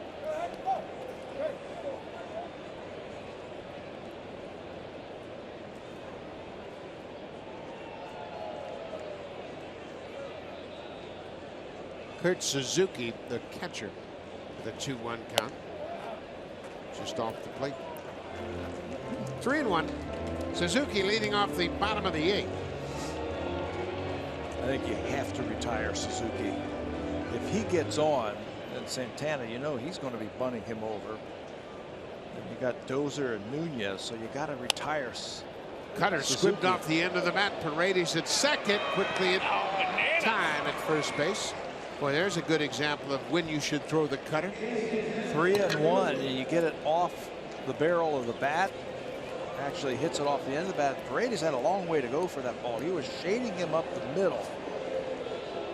And when he cued it off the end of the bat, he had a long way to go, and in one motion makes the out. 100 pitches, and Estrada is in good shape. I mentioned his season high 118. Danny Santana has been on base twice. Joe Biagini, boy, he's getting some big innings in his rookie season. And he has handled it too. Well, we must point out that Jesse Chavez is spending his 2nd game of his 3-game suspension tonight. Began that suspension last night in Toronto, so he'll be unavailable tonight and tomorrow. So Joe Biagini will slide right into his spot in that bullpen. Changeup, strike 3. Santana retired on strikes. 9 strikeouts for Marco Estrada. That ties his season high. He also had 9 in Baltimore against the Orioles in April. He's had a great changeup tonight. He threw a bunch of them in the 1st inning. You can tell he felt good with it. He just keeps going back to it. That's how you neutralize Danny Santana. He's been on base a couple of times. Dozier hits one high and deep to left, but that's going to stay in the ballpark. Michael Sanders in the middle of the warning track makes the easy catch. Marco Estrada, 8 strong innings. Now they got to get him a run.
The all-new Honda Civic, the 2016 North American Car of the Year. Partner, I got to talk really fast because this ball gets out of here so fast by Edwin Encarnacion. I'm not going to have enough time to talk about it. First pitch from Santana after the walk to Donaldson. Edwin Encarnacion with that chicken wing up. Our drive of the game on a laser into the second deck here at Target Field. Well, we mentioned the Blue Jays had two batters face Santana for a fourth time, and that's going to be it. New pitcher into the ballgame is Kevin Jepson. 2 saves in 5 opportunities. Of course, it's a tie game right now, and Jepson's a hard thrower. Can't save anything in extra innings, and you're at home, so he is their closer. He will enter for the 17th time this season. Just 2 for 5 in save opportunities. 5 save opportunities all season long. They haven't had one since April. 15 and a third innings. Righties hitting .308, which is a mystery because he's got a quick arm, a good fastball, 2-seam, 4-seam fastball, and a hard, quick breaking ball. The righties have lit him up this year. Edwin Encarnacion with that home run his last time up in the 6th. It's a 2-2 game. Everybody on that Blue Jay bench has to be thinking, man, Estrada's pitching his butt off. Let's get him a couple of runs. A couple more runs. He's been averaging 2 runs every time he takes the mound this year. He's at the average right now with 2. Let's get him 2 more. Get him a win. Jepson keeping that ball away, and Marco once again another real strong start. Ball on a strike. Way outside this time.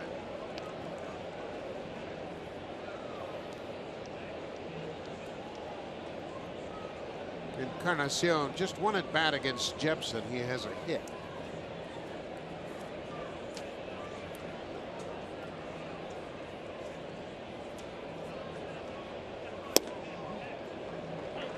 Off the plate. Borderline pitch called a strike. Edwin couldn't believe that one. I think that one might have cut off the plate.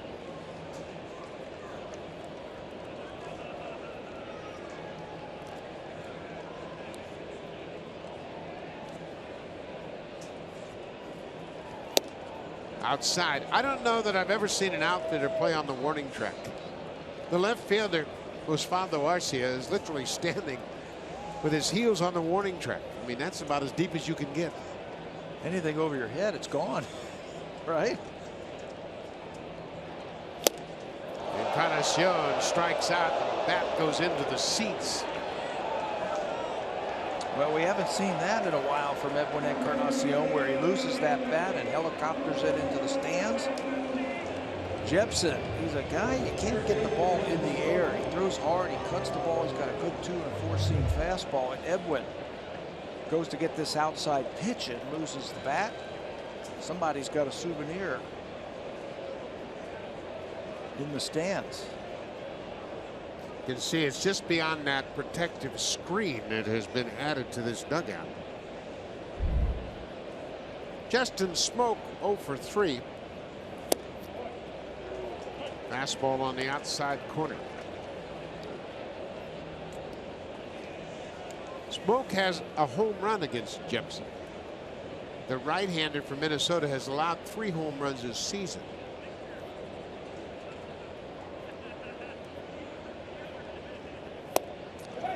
Well, you pointed that the left fielder was playing deep. How about the right fielder doing the same thing? They got that overhang also in right field that hangs over the warning track.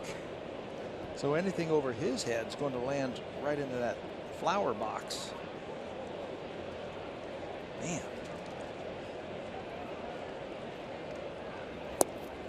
You know what you got to do? You got to pick up on that if you're the Blue Jays. And if you hit a ball on the ground, got to get to second. You got to get to second base. Their outfielders, especially their corner outfielders, are not real fast. So if you've got any kind of speed, you've got to be thinking 2. Smoak strikes out. Looked like a breaking ball. A couple of strikeouts for Jepson here in the 9th.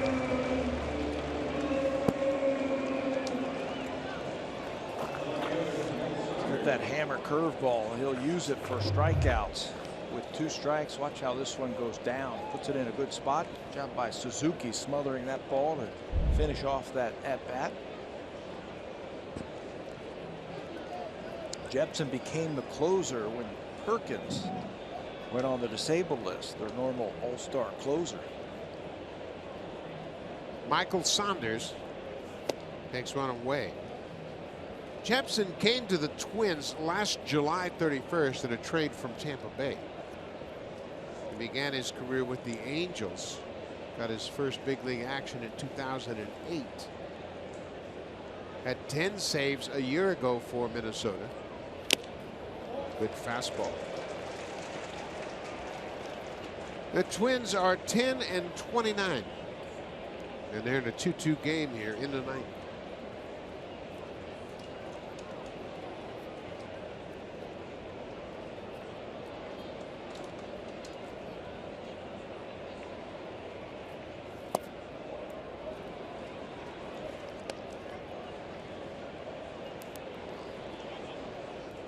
Roberto Osuna, he hasn't pitched much recently at all in this 2-2 game. Looks like he's ready to come in. Pitch the bottom of the ninth. You got to score a run, get him in. Tough to do something dramatic against Kevin Jepson. Told you it's tough to get the ball in the air against him because he throws so hard and his ball moves so much. A couple of strikeouts here in the 9th inning. Michael Saunders is just looking to get on board.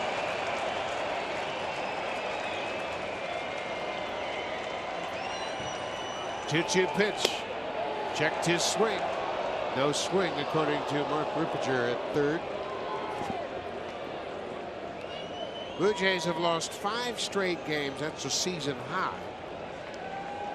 First time they have lost 5 games since last May.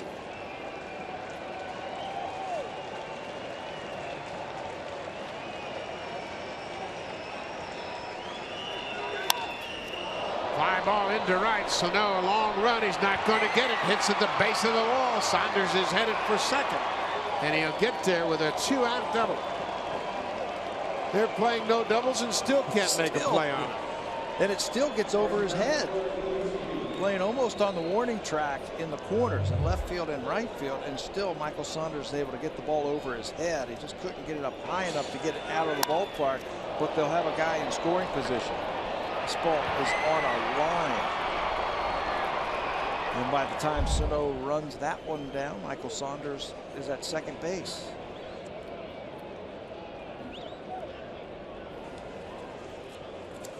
Now we got to get him in. Troy Tulowitzki. He would love to cash in. High fastball, 96, but well up. Troy has had so many of these opportunities so far in this season.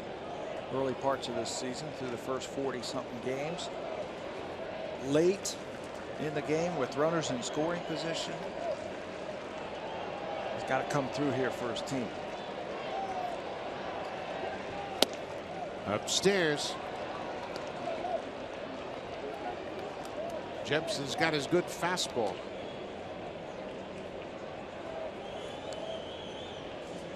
Five of the 8 home runs Tulowitzki has hit this season have been hit in the 7th inning or later. And of course we're in the 9th, so that's plenty later.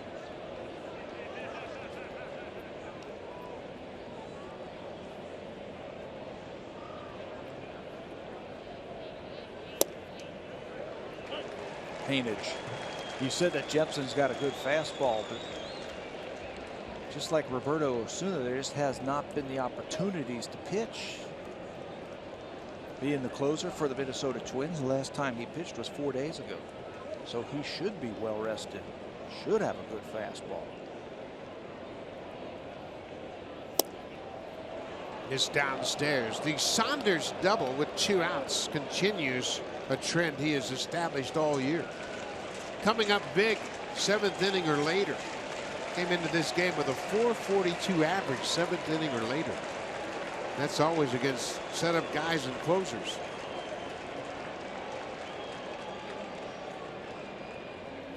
Tulowitzki drills it deep to center. This ball is hit a ton, and Santana gets there and makes the catch. Danny Santana, converted shortstop, has made the adjustment, utilizing that great speed, and he robs Tulowitzki of an extra base hit in deep center field. This ball looked like it was going to get over his head, but Santana makes the catch. That pleases Kevin Jepson.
Hard as you can, but to the deepest part of this ballpark, and Danny Santana, the center fielder, ran it down to save a run. We kept talking about the outfielders playing deep. Well, Danny Santana was deep, but he uses great speed to get back. 4-11 to left center field. Hauled that one in. When it was off the bat, I thought it was gone, or at least off the wall for a Blue Jay run, but he hauls it in, and now Roberto Osuna comes into the game to keep it a 2-2 game. 18th time we have seen Osuna this year. He's 1-0 with a 169 earned run average. He leads the club in saves. Righties hitting 231, lefties 161. And Osuna will get a chance to pitch. And it's been a couple of days since we last saw him. Eduardo Nunez goes after the first pitch and fouls it back. Osuna last worked Sunday in that 7-6 loss to the Rangers down in Texas on getaway day.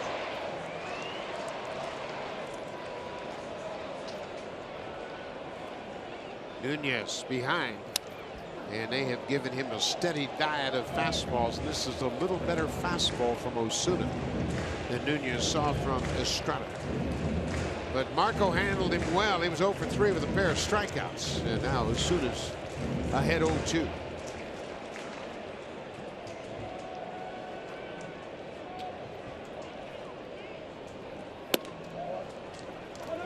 Marco Estrada retired the final 11 men he faced in this ball game, and he's going to end up with a no decision. Both starters are out of the game. Blue Jays could only get 2 runs for him again. 8 straight starts, 2 runs or less. Nunez strikes out for a 3rd time, 1 out. Now for a preview of what's coming up next on Sportsnet Central. Here's Ken Reed and Ivanka Osman.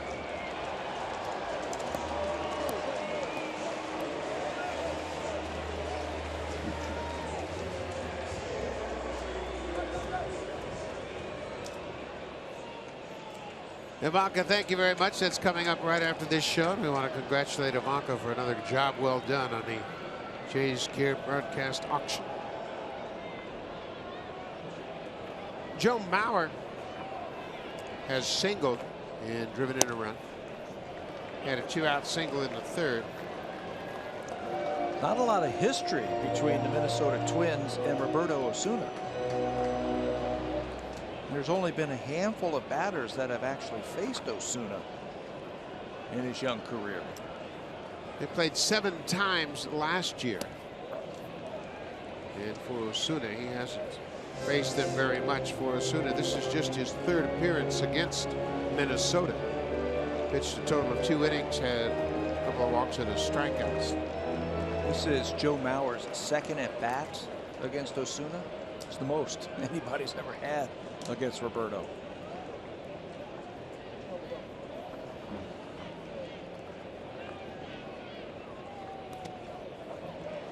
Change up in the dirt.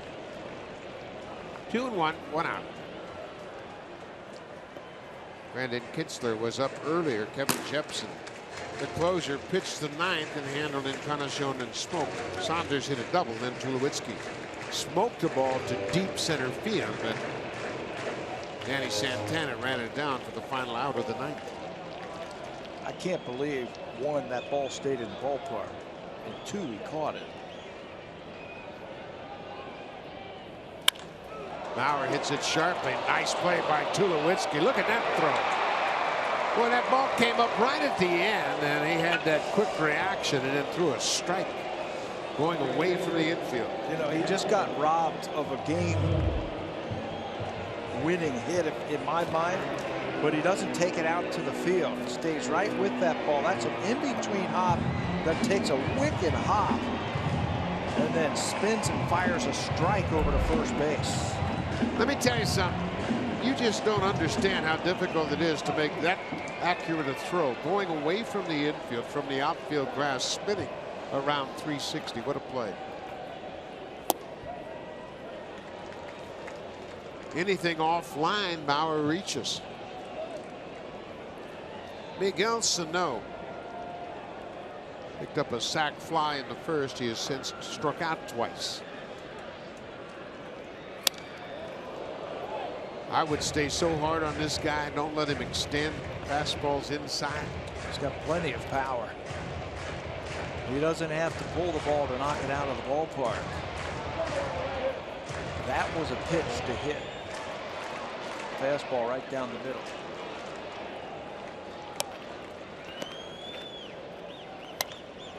The squibber off the end of the bat, and Smoke's going to go to the bag. We're going to go to extra innings once again. It's a 2-2 game, 1st of 4 here in Minnesota.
Blue Jays for a day contest for a chance to win a great Blue Jays on-field experience.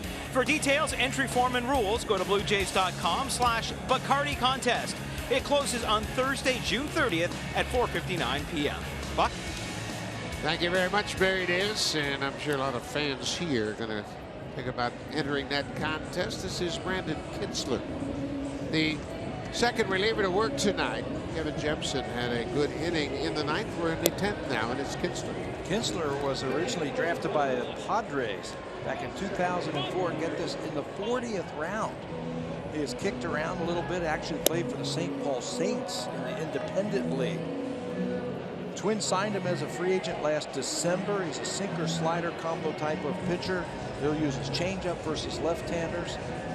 Here are his numbers, and he'll get a left-hander here to lead off the 10th.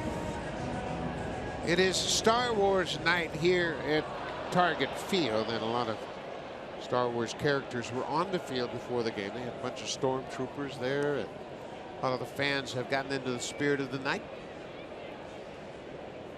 Jimmy Paredes has gone 0 for 3 so far, 3 ground ball outs.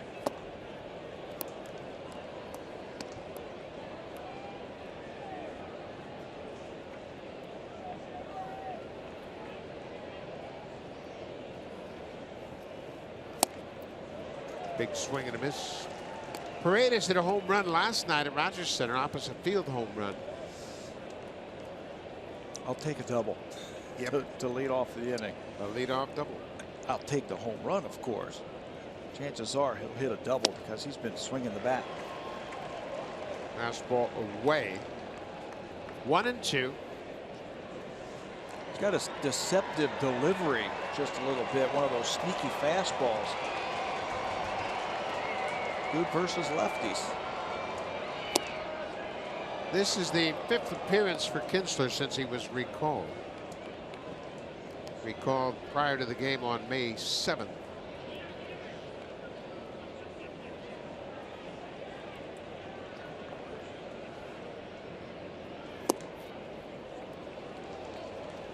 Full count. Russell Martin waits on deck.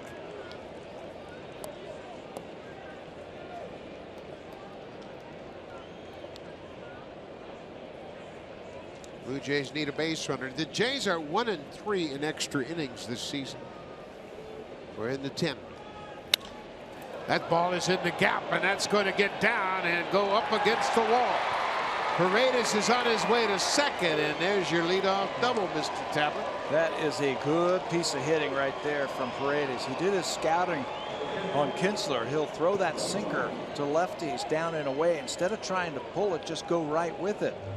Even though the Minnesota Twins outfielders were deep once again, Blue Jays going to find the gap, slicing it between Arcia and Santana for extra bases. All right, that's the first part of the puzzle. The second part of the puzzle here, you got to get him over to third base. Sure do. Russell Martin's at the plate. 2-2 ball game.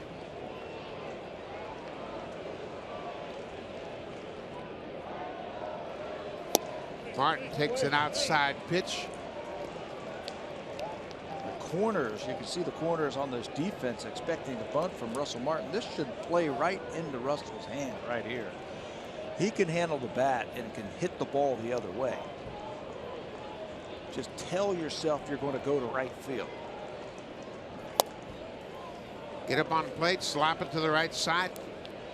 Hit it on the ground. Paredes can go. What they're going to have to be aware of, the runner at second base, if he hits it right at Joe Mauer, the first baseman, he is in on the corners. Mauer's telling Plouffe right now, hey, if I get a ground ball, I'm going to throw it to you. Be ready. Martin takes a shot and fouls it back.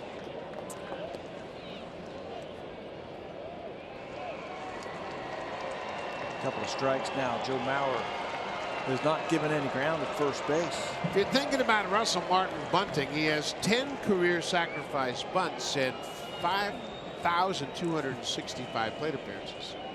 Doesn't do it a lot.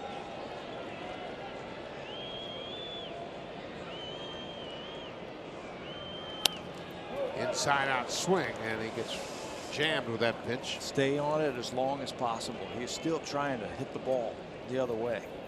That's his strength.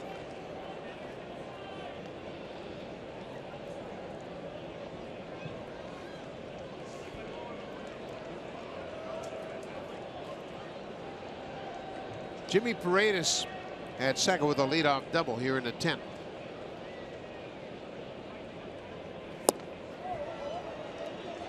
Off the plate. Minnesota is 1-2 playing in extra inning games this season. The Twins bullpen, they have been battered and bruised all season long. Russell does a good job, but that's foul. The Twins bullpen has allowed 10.29 hits per 9 innings. They've allowed 23 home runs. They are 12th in walks per 9 innings, and they're just about last in every category you can have in the bullpen. You see a 14 or a 15 in that for AL ranks in a lot of those categories. Off the plate. Full count. Kevin Pillar batting 9th. He'll be next. Boy, Blue Jays, you talk about a team desperate for a win. Grind this out. They have lost 5 straight.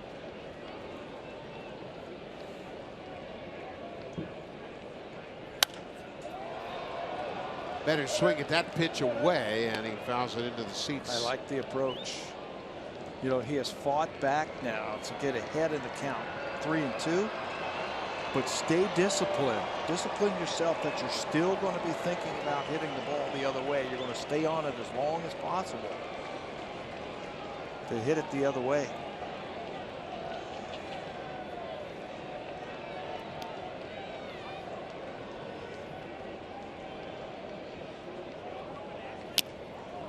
Foul tipped it off the glove of the catcher, Kurt Suzuki.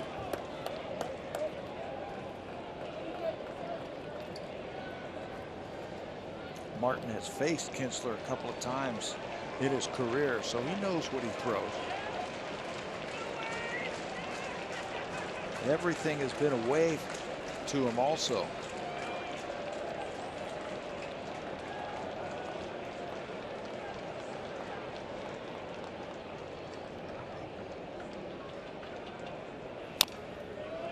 Quite a battle going on here.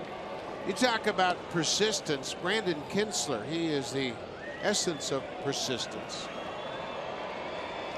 He worked in a Cold Stone Creamery in Las Vegas that was owned by his sister.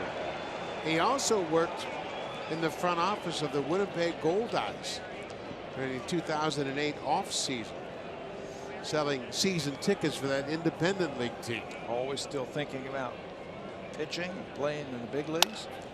Martin does his job as he's going to move Paredes over to third. Good at bat for Russell Martin. Baby steps for the Blue Jays for sure. You know, that will go down as an 0 for 1 at bat. But for the Blue Jays, that was huge. You got a tough right-handed pitcher, sinker, slider. You've only faced him twice in your career. You can see the high fives from everybody. They know how tough that at bat was for Russell Martin. Well, this team is trying to get something turned around. They have really struggled over their last 3 games, including tonight. They are 0 for their last 13 with runners in scoring position. And with that at bat by Russell Martin, getting him over third base, they don't need a hit here now to score a run. How about a long fly ball? That's how you manufacture runs. That's fundamental hitting, something that they were so good at. We'll take a base hit. Infield in now with Pillar at the plate. Pillar 0 for 3.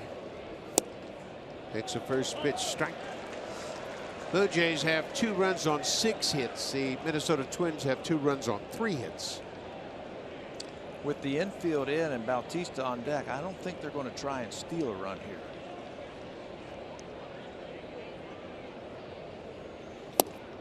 Using the contact play. Yeah, this is probably a situation Luis Rivera says you got to stay right here until that ball goes through the infield. Make the ball go through. What you don't want to do is get too far off that base in a line drive at one of those infielders and get doubled off.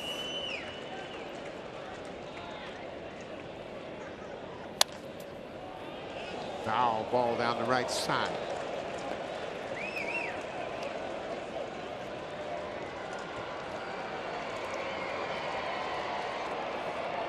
Going back to the last 3 games against Tampa Bay, Kevin Pillar is 0 for 15.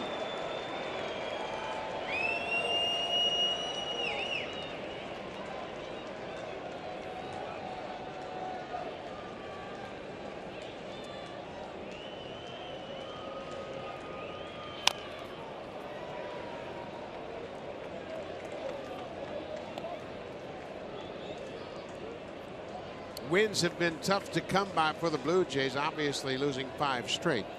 The Twins have 10 wins all season long. And there's a lot of tension in this 10th inning.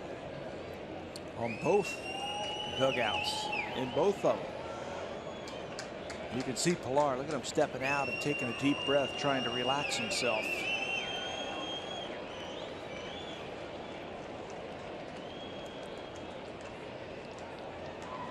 Way outside. Nobody throwing in the Twins bullpen.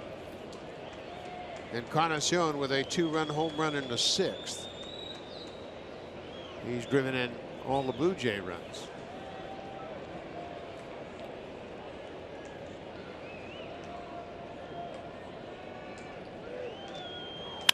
Ground ball to third. Paredes has to hold. 2 down. A couple of pitches prior to that swing. Plouffe, remember we showed him in early in that at bat against Pilar. Well, he took a couple of steps back on the dirt and was able to snare that ball. Looked like it was heading into left field. By backing up a couple of steps, gave himself a couple of steps of range to his luck. Jose Bautista 1 for 3 with a walk. He's had a good night at the plate. He's stung the ball a couple of times tonight.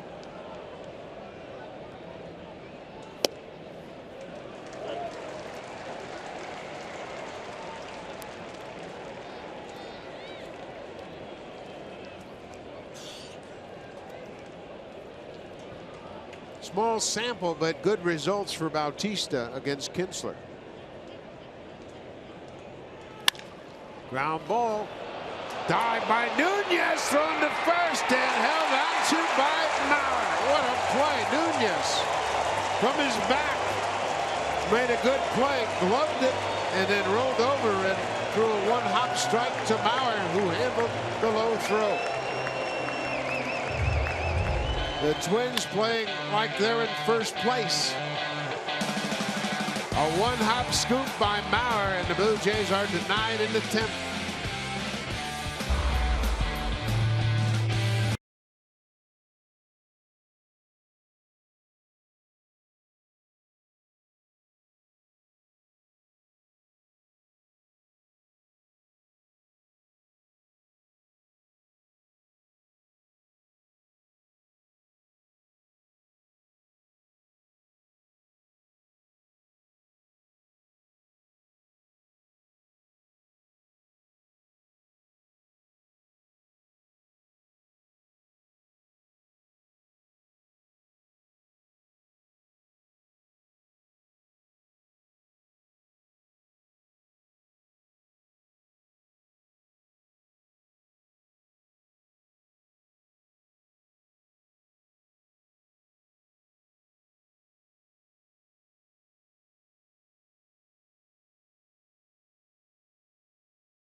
We go to the bottom of the 10th. Still a 2-2 ball game. Roberto Osuna hits the bottom of the 9th.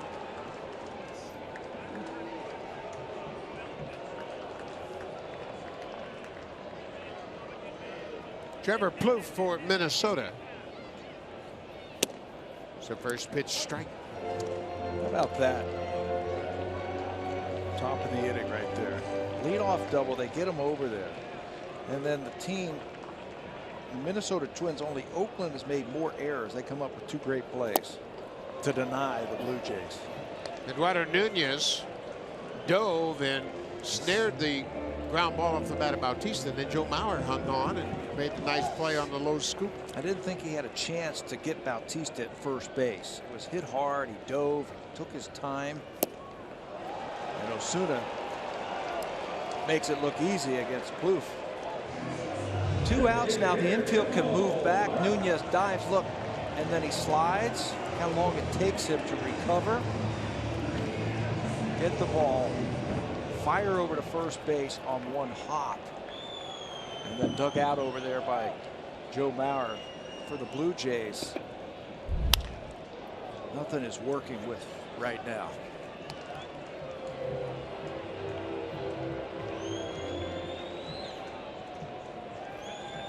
The Twins have been retired 15 straight batters.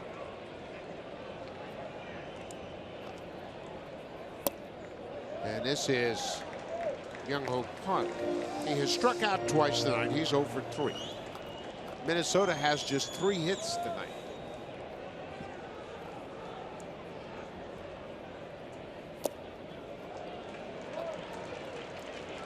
One's a bunt single.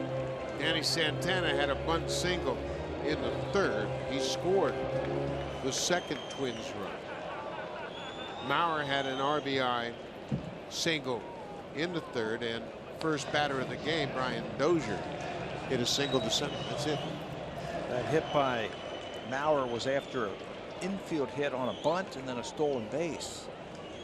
The other run scored after an error.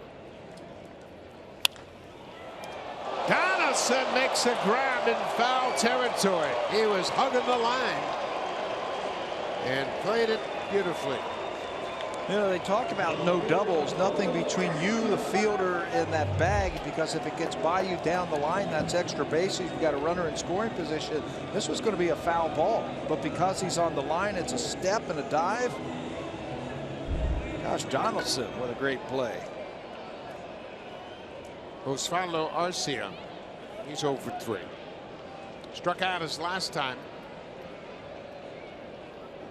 He was the 8th strikeout victim of Marco Estrada, who ended up with a season high tying 9 strikeouts.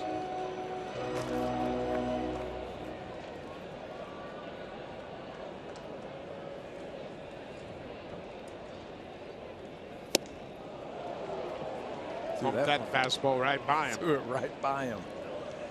He threw him an off-speed pitch, that first pitch, and then pumped that fastball as Ryan Presley starts to get loose.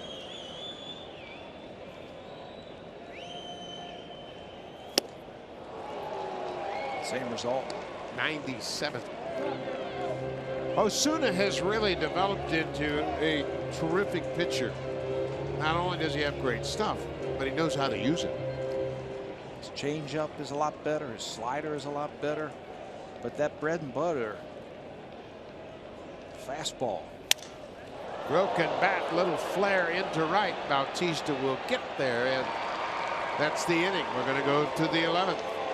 Good defense, obviously, in extra innings, and this time it's Josh Donaldson diving into foul territory to record the out.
11th inning of a 2-2 game, and when you get into extra innings, defense becomes very prominent. Yeah, first of all, pitching and then defense. How about Danny Santana taking away extra bases from Troy Tulowitzki? So Tulo's going to take a base hit away from Joe Mauer.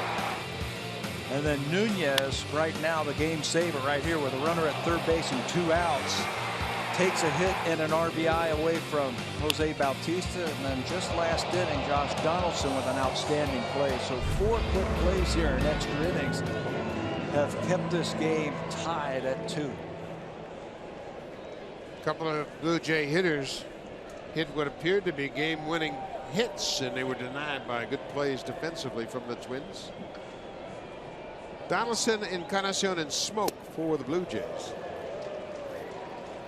New pitcher for the Twins, Ryan Presley, the big right-hander, making his 20th appearance of the season. He is averaging a strikeout in an inning, 22 strikeouts in 22 innings pitched for Presley, but an elevated ERA up over 5. Fastball and a power curveballs, basically what he will feature.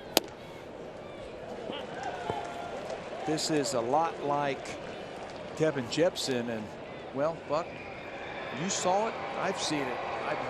It's the first time. I've never seen that. I mean, if you have to get that far back, you're not a very good outfielder. It hasn't helped him at all tonight. No, Sano tried that, and Donaldson is called for the swing by Joe West. That's the strikeout to start the 11th. Well, just like Kevin Jepsen, who was the closer we saw earlier in this game, Presley's the same type of guy. He's got the same arsenal. Hard fastball like that and a quick snapping curveball. Josh Donaldson can't hold up. That's how you average a strikeout an inning.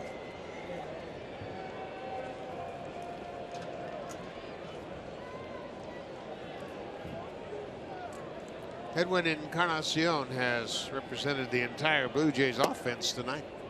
2-run, a home run. He also had a single in the first.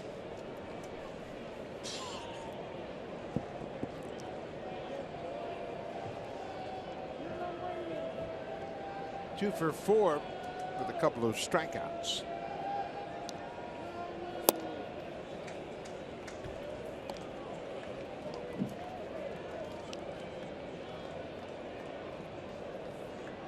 Ryan Presley, the 3rd Twins reliever to work tonight.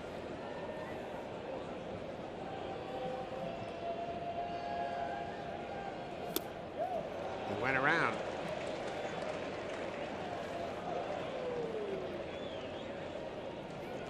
Been with the Twins since 2012. He was a Rule 5 pick, Presley, and he's been impressive against the Blue Jays.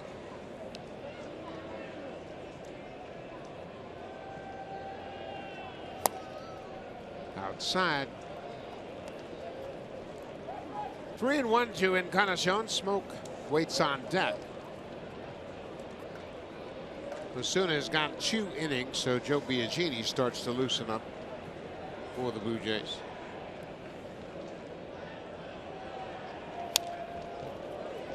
Oh, Edwin wanted that ball inside, didn't he?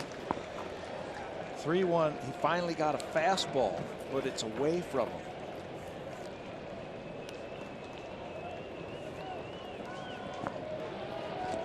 Arcia, the left fielder, keeps moving around out there. The next thing you know, he's going to be up against the wall.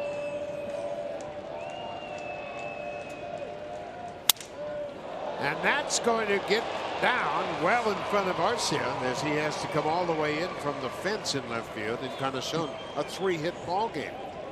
He was sprinting in from left field. He knew that Encarnacion, if he doesn't hustle in there, might think about going to second base. He is sawed off, but that's going to be a base hit. And here comes Arcia, hard charging to hold Encarnacion to a single. So Palmeier is out to make a pitching change, a broken bat single off Ryan Presley, and that's it for him. Encarnacion's at first base with 1 out. Justin Smoke, a switch hitter, and they're going to turn him around. Or excuse me, Michael Saunders is on deck after Smoke, so it'll be the lefty Fernando Abad coming into this ball game. 2-2 game in the 11th.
for the Yankees against the former Blue Jay Kendall Graveman for Oakland. This is Fernando Abad making his 18th appearance. He comes in to turn Justin Smoke around and have him batting right-handed. Look at those numbers for Abad in 18 games now. 0.61 earned run average. Lefties haven't got a hit off of him yet. 14 strikeouts and 4 walks this year. His four-seam fastball comes right after you. Throws different speeds with his curveball, this decent changeup. He's going to move Smoke over to the right-handed batter's box, so he's a little bit further away from first base in case there is a ground ball. Ezequiel Carrera has come into the ball game to pinch run for Edwin Encarnacion, so a little bit more speed.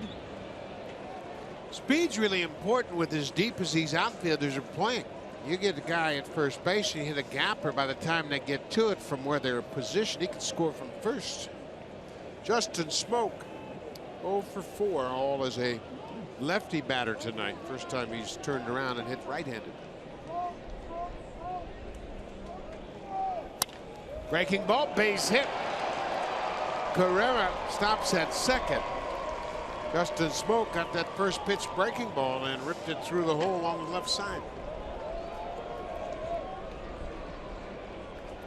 Fernando Abad throws that breaking ball on the first pitch. Watch the catcher. He thinks it's a fastball. It crossed him up, and it cost him a base hit. So now first and second. 1 out. Michael Saunders. Tell you what, the outfield's not going to play on the warning track now. No way. Saunders doubled to the wall in right center his last time up. How do you cross up your catcher with a runner at first base? After you just left the mound talking about the signs and the next at bat. Well, one's a fastball, two's a curve, right? I mean, there's no throwing down the signs, multiple signs. Saunders goes after the first pitch and pops it a mile high into center field. Santana makes the catch, and Saunders is retired. 2 outs now. Troy Tulowitzki, and this is part of the reason they went to Abad. They turned Smoke around. They have the perception he's a better left-handed hitter than right. Then they have Saunders. And Troy Tulowitzki this season is hitting 114 against lefty pitching. 114. He is due. He has faced Abad a couple of times, has a hit, that hit being a home run. Time to make up for that last at bat. That last at bat, he smoked the ball to 4-11 sign in left center field and was robbed of a hit. And he's got another chance right here.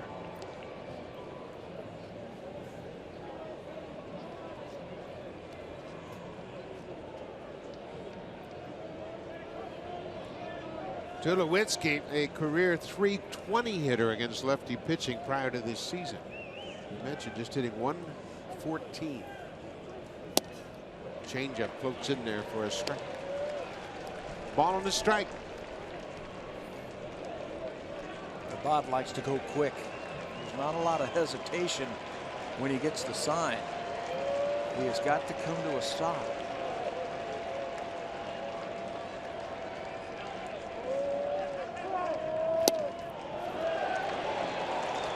Tried to check his swing and went around. 1-2. Tulowitzki smoked the ball to deep center his last time up. But Santana made a running catch to end the inning. That was in the ninth.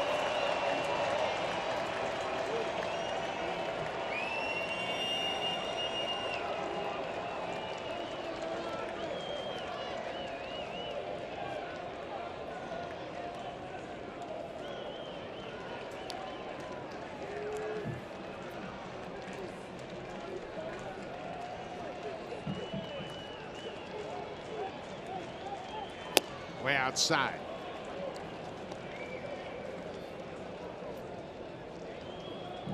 We're in the top of the 11th. It's a 2-2 game. The Blue Jays have 8 hits. They've stranded 5 so far in this game, and they have 2 runners on here with 2 outs.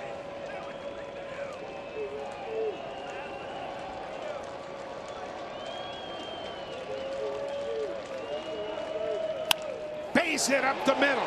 Carrera's coming around third. He's going to score, and Tulowitzki has given the Blue Jays the lead. Troy Tulowitzki drives home the pinch runner, Ezequiel Carrera, from second. And it's a 3-2 Blue Jays lead. He talked about he's starting to feel pretty good at the plate. Tulo hit a couple of balls hard to center field. Another time he was robbed, but he wasn't going to be denied this time. Fights this pitch off and lines it into center field. Breaks the tie in the 11th inning with that big base hit. Carrera with a nice turn at third base. He had a good secondary lead. Scores without a throw. 21 RBIs for Tulowitzki now, and the Blue Jays have the lead here in the 11th. Jimmy Paredes, a switch hitter, takes a big floater in there, and it's a ball. Paredes hit a leadoff double in the 10th. Got to third base, but that's as far as he could advance.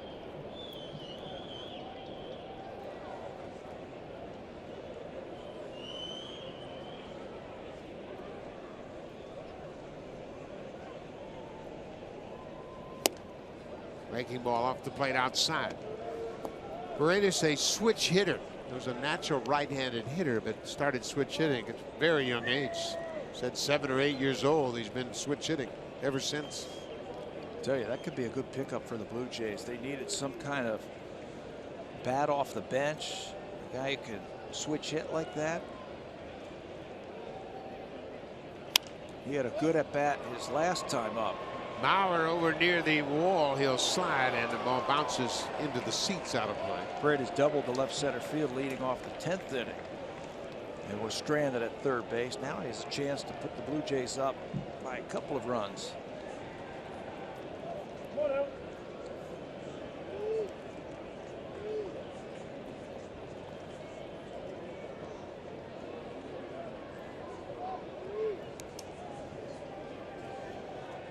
Two balls and a strike.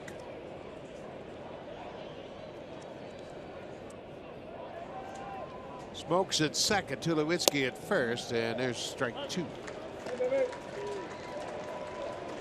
Fernando Abad in relief here with 1 out. Gave up a first pitch base hit to Smoke. Got Saunders to fly out the center, and Tulowitzki with an RBI single to center.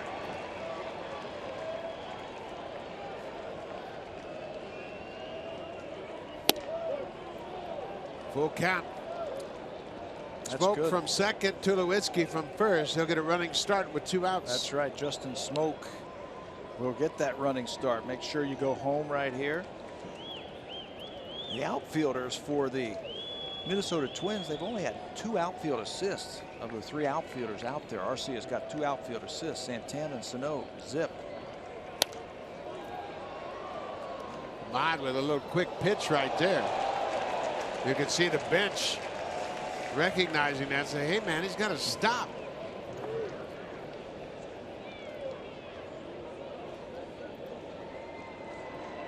So I mean, he likes to get it and go. So you make the umpires aware of that. Doesn't do it on every pitch. Certain pitch, he quick pitches. Got to make him stop.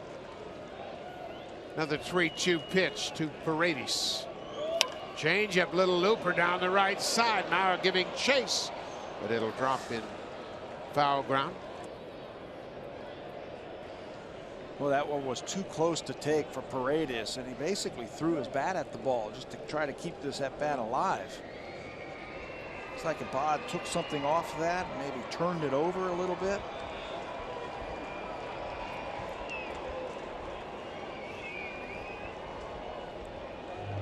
One more time. Watch this. He knows he can't do much with this pitch, so he just throws the bat at the ball to try and foul it off.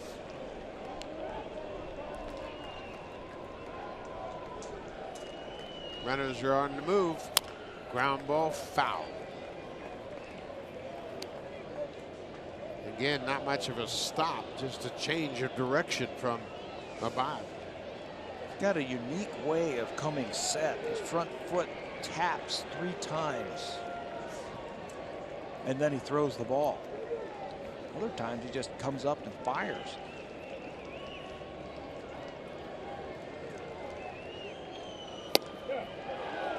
All 4 bases are loaded.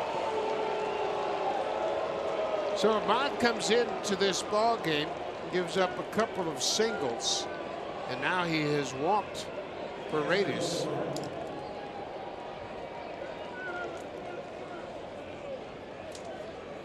Russell Martin, he's 1 for 4. He singled back in the 5th. Smoke, Tulowitzki, and Paredes on the bases. A run in here in the 11th.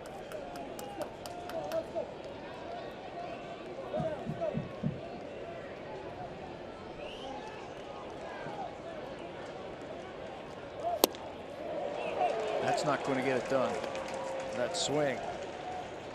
Abad throws that sinking fastball, and Russell took a wild swing at it.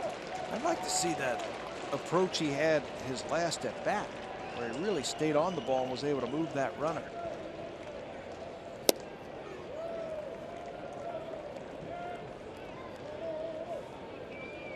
The pressure is on the pitcher to come to you in these situations. He's got to come and make a good pitch to you. You take what he gives you.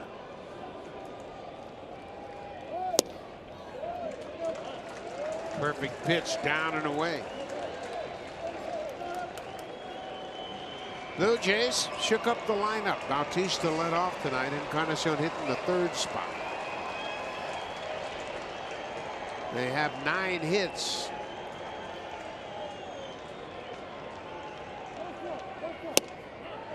Strike 3 called. Martin caught looking at that strike. Blue Jays leave the bases loaded, but Troy Tulowitzki comes up with a big base hit to drive home Carrera. 3-2 Blue Jays.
The Blue Jays have a 3-2 lead. With that, Joe Biagini has been called into this ball game, and it'll be his first save opportunity of his big league career. There are his numbers in 11 games. He is pitching in higher leverage situations for sure.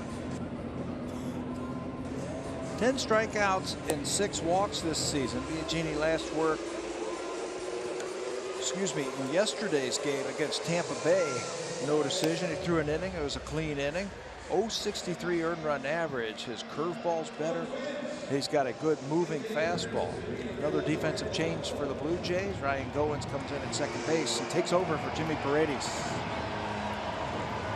Biagini threw just 14 pitches in that game yesterday. Gavin Floyd threw 2 innings and 30 pitches. So Biagini is fresh.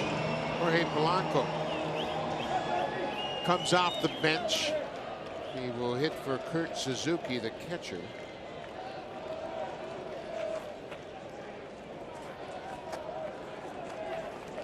Bottom of the 11th. Biagini misses with that first pitch breaking ball.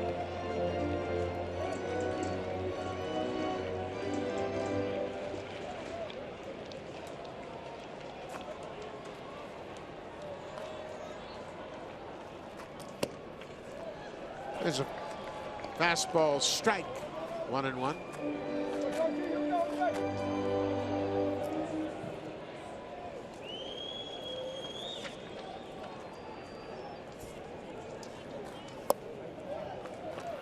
Blanco signed as a amateur free agent by the Twins in 2009. He's had a couple of opportunities in the major leagues in 2014 and 2015 with the Twins. Off the end of the bat, right to the shortstop, Tulowitzki. He's also been their most experienced pinch hitter. That was his 6th pinch hit appearance this year. Still looking for his first hit. And that's what Joe Biagini can do. That good fastball.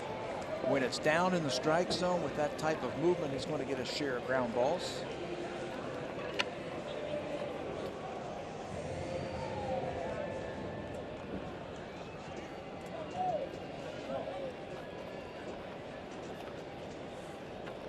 Danny Santana, the center fielder, batting 9th, shows bunt, pulls the bat back. Santana had a bunt single in the 3rd.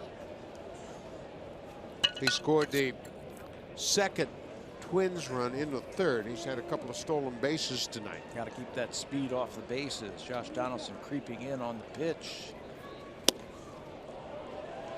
He was bringing that one with him. Meaning he was going to drag that one up the first base line. He was probably going to pick on Justin Smoak and say, okay, I can beat Justin Smoak to the bag.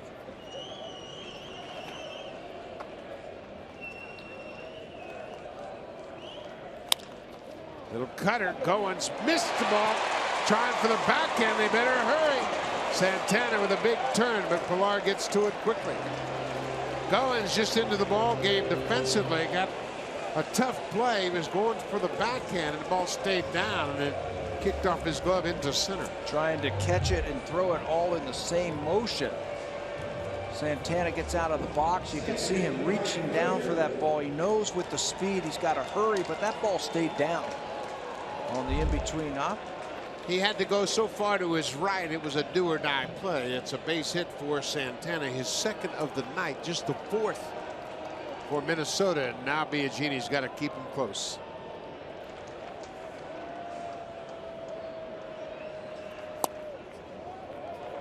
Brian Dozier, the leadoff man. They might let Dozier hit before they try and let him steal. He's got power. Knock the ball out of the ballpark.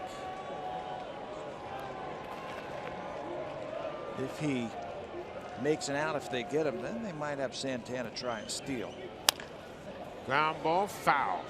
Backhanded by Donaldson. Biagini is working out of the bullpen, but he's always been a starter. So that gives him experience as far as controlling the running game. It's not like he comes in and pitches an inning here and there. He has started throughout his minor league career, so he has dealt with base runners before. So he's holding the ball very effectively with Santana at first.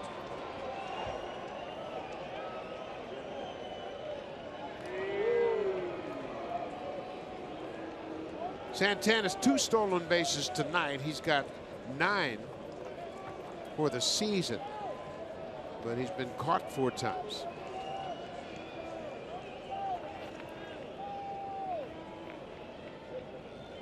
Step off. Good job by Biagini. He held it, and Santana lost his cool. Remember his 2nd stolen base tonight, Santana? He got that running start against Marco Estrada, timed him up perfectly. Biagini held. Watch the head move. Now you step off. For a young kid who hasn't pitched above Double-A until this year, he is cool. Step off, find the runner, make a good throw to Goins. He handled that perfectly. 2 outs. Dozier. How about you and me both yelling step off? Does that take us back or what? You were a first baseman. I was a catcher. That's what we do.